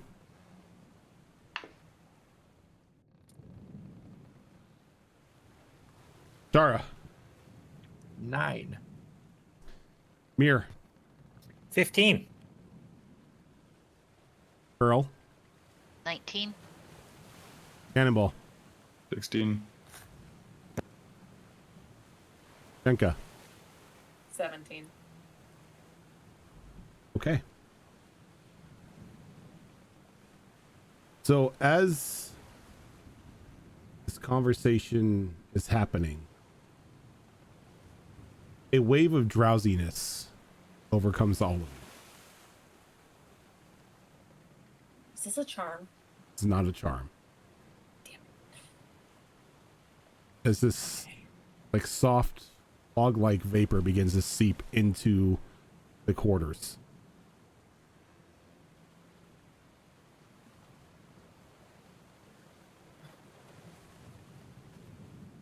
And some time passes.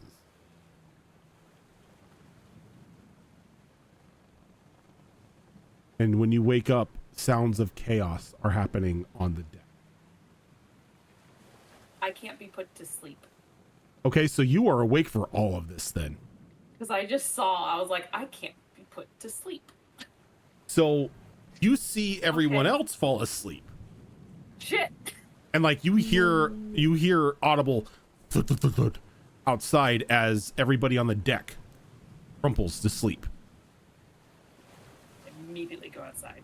You go outside and you see crew members just splayed about the deck asleep as this thick gray fog begins to seep through and the ship turns sharply. Which direction?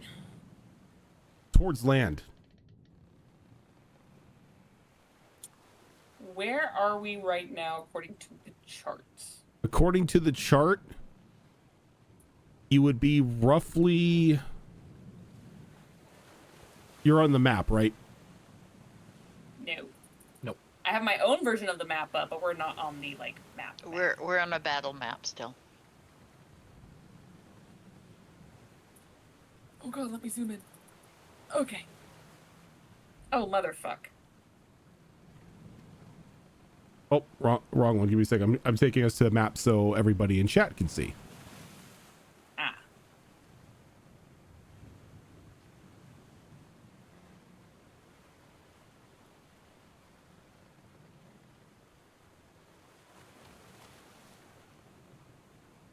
As you just feel that sharp turn.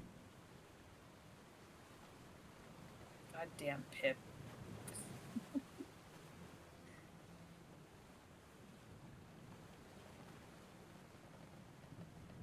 That's it. How, Drive again. how far is it to land from where we are? You don't know. Can you ping the ship, please? Oh, that's what I thought. Oh dear. I was hoping not. And then there's a sudden violent rock of the ship as something underneath breaks off. Like the rudder, perhaps. Oh. Okay. Definitely gonna good look over the side of the ship to see if I can see what may have caused it. And as you like look overboard, there is a very shriveled looking individual just on the, not standing, but on the back of like this pale blue and black horse that seems to be emblazoned in flame. And it just reaches up and it waves a very soft, like bluish green hand to you in greeting. And it cackles as it turns and it begins to ride off across the water on this horse. Two things. One, do I sense if it's Fey, undead, or fiend? It is a combination of Fey and undead. The horse is undead, the rider is Fey. Oh, interesting. Huh. Okay. Second, I'd like to throw a knife at him. Go right ahead. I've got the range. I can do it. Let's see here. And I would like to use my Misty Dagger. Okay. So... It's teasing me. Get higher than that. 25 to hit. 25 will definitely hit. As you just Okay. whip that dagger at the rider as it begins to fly over the ocean. Okay. Two Mhm. things. Okay, I'm okay with this. That is going to be 10 piercing damage. It is a magical dagger. Okay. I don't think the blade specifically is like a certain metal. Let's see here.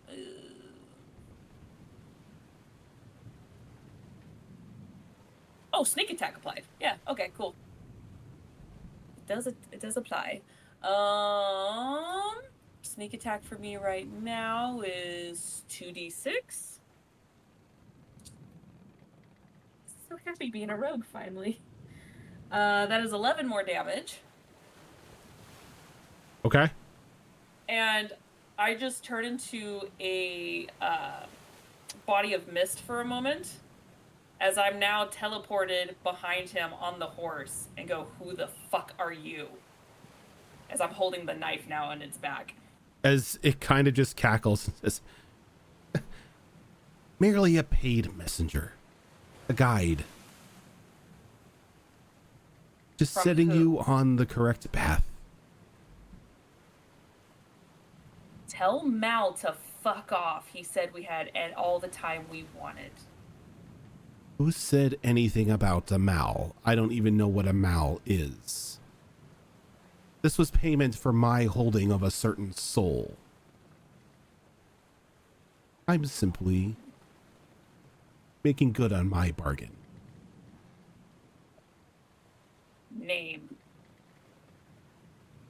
What name? Who paid you?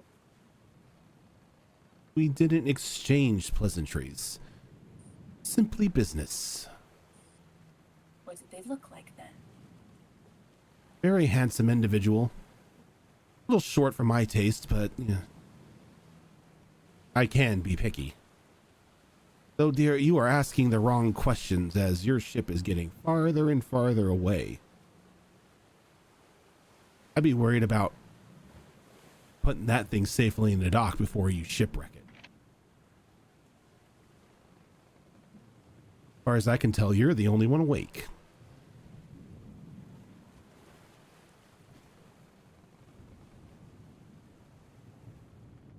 How about this? You take the poker out of my back, and I'll be a nice granny and drop you off.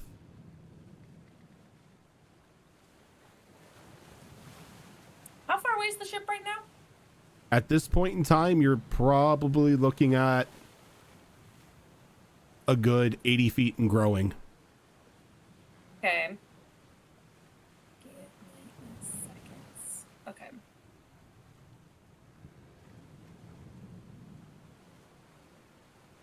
When you say short, do you mean like a gnome? Or do you mean like a devil? Wasn't a gnome. It looked more human.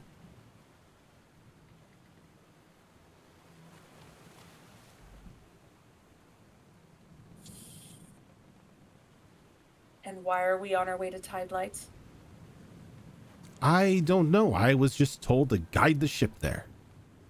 I would be paid for my services. Given, Last question then. yes. Oh, okay. Oh, she's like, given the fact that I own a portion of a soul of a certain individual on that ship, I decided to cash out early.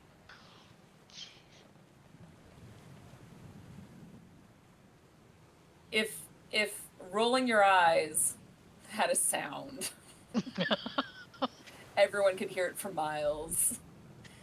As she goes, "Fucking cannonball," and throws her dagger towards the ship.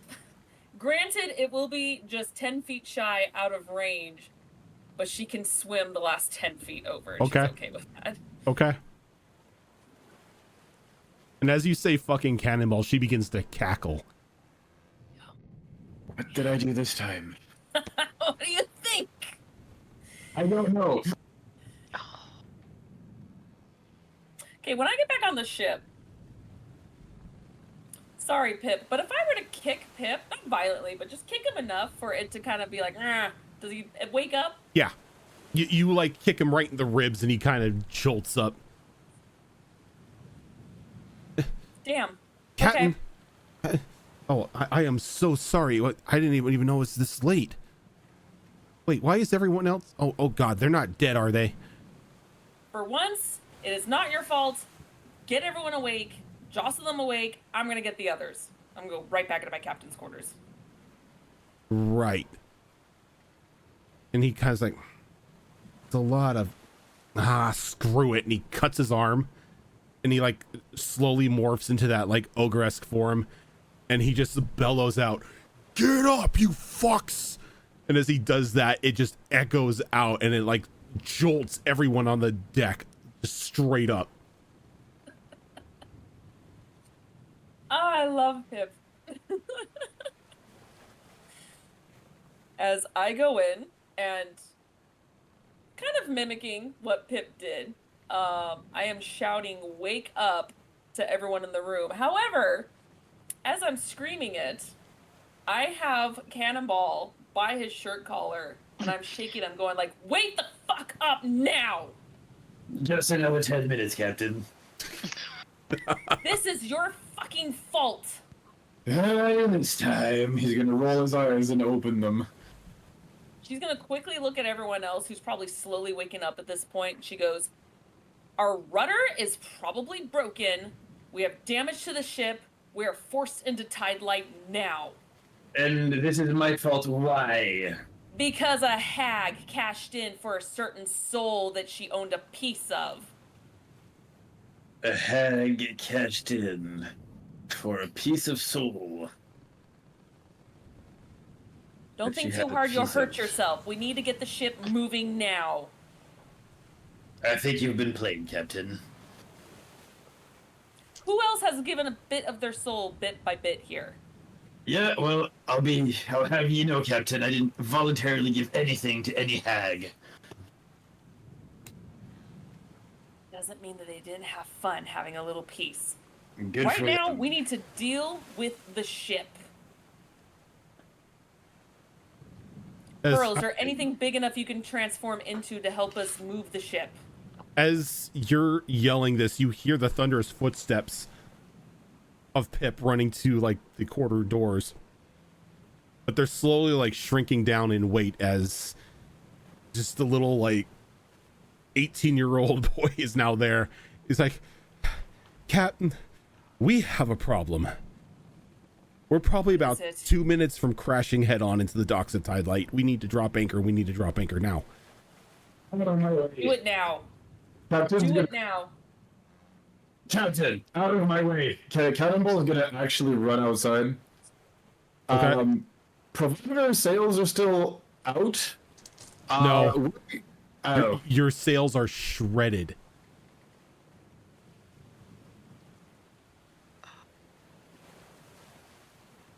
We just fixed that, guys. We're Okay, I level have what? extra sails. 5? 5. 5, yeah. We are level As 5. Pip like runs by Cannonball and he just begins to like slamming himself into the release for the anchor, and like the third one in, it just releases and the anchor begins to drop. Great. Grab onto something. We're about to get the Pip special. I love Shara. that it has a name. Sorry. Are you grabbing onto Shara? Is that the thing you're grabbing No. onto? Okay. No, I mean, sorry. she's pretty sturdy. Hold me. No, it's like, Shara, do you think that you, me, and Pearl can have the strength to go underwater and try to move the ship, at least the front, to the side? Get rid of some of the momentum. Because if we are going too fast, the anchor's just going to rip a new one.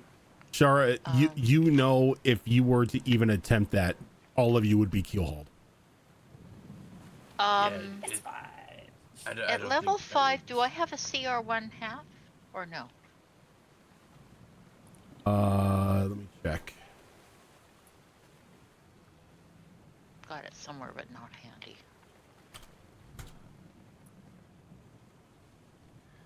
Yeah, you get that at level 4. Okay, I could offer to turn into a crocodile, which is a large beast. the best I can do for you. Yeah, I don't know, Captain. I think with the speed we're going and the weight of this ship, it would take another ship to move this one. I don't think we've got it in us. I mean, we can try, but it's gonna be some hefty medical bills. The thing is, even as a crocodile, crocodile's large beast, it would give me a strength of 15, but I don't know. We just can't really, get the perch in water. If it was like stationary and we're up against the docks, then we could use that to push against. We might be able to move it a little bit, but just swimming. And as this conversation is going on, can I get dexterity saving throws from everyone? If the sails, I think Cannonball has say a move wind to the thing, back. but not with shredded sails. So Jenka is going to say everyone run to the back. Yeah. We're gonna do exactly that, and we're gonna use, you know what, I think we're gonna use the old spider climb here, too, to make sure that we stick to whatever surface we're running on here. Just Spider-Man it. Yeah, no, I'm not taking my chance with a dex saving throw. My soul has a -5 on that stuff. Oh, so Christ, that's right. Right. We're gonna have to. Okay. We're using Is it spider. until you level up? Did Is it until you anybody level up, roll Tom? under a 14? It's undetermined. No. Okay, then you are Nope. you are all fine. You're able to brace as you're kind of like lurched forward. You kind of tumble a bit, but you don't take any damage as the ship comes to a stop, like an abrupt stop, and you can hear the creaking of the ship and then the shattering of some planks as the ship is just directly halted. She gonna be hurt by that one. Oof. Yeah. And as the ship stops, that fog clears away as you are now looking at the city of Tide Lights as the bells of first light chime. And that is where we are going to end for this week. Tiptoe through the sea and don't touch the land. Everyone go. That just amazingly worked out in our favor, actually. Well, for now. We definitely got damage underneath. Oh no, I'm not talking about the ship. I'm talking about the soul thing, because I just did the math, and that means anyway. I'll tell you about it later. Okay. All right. wow. We survived. For now. For now. Next time on Tricorn Isles. Someone's getting a knife in their chest. Oh dear. Poor Grandpa. Rojan, Yes. actually, yeah, I'll ask you after the stream. That's fine. No, you could ask now. You could ask You now. sure? Yeah. The original contract from the devil was for the entire crew. Yes. You just relinquished whatever claim you had to mine back to the hags in exchange for a favor, if I math this correctly. Oh, no. It was the other way around. So is she doing a favor to him in exchange for giving him whatever piece of the soul she thinks she owns of me? Call it subletting. You have so many passed out like candy. People are just sharing their toys now. No, pause. She doing him a favor to give him a piece of my soul. That makes no sense. That's she's paying twice. No, she No. gave up a piece of your soul for payment To do him a favor? to do him a favor. So he must have given her something amazing in exchange for her to do a favor and give away a piece of my soul. Okay, Yes. that's what I Probably, yeah. got it. Okay, that makes more sense now. Got it. Okay, that's fine. Yeah. It's like in Monopoly So- when you trade 2 properties for 1.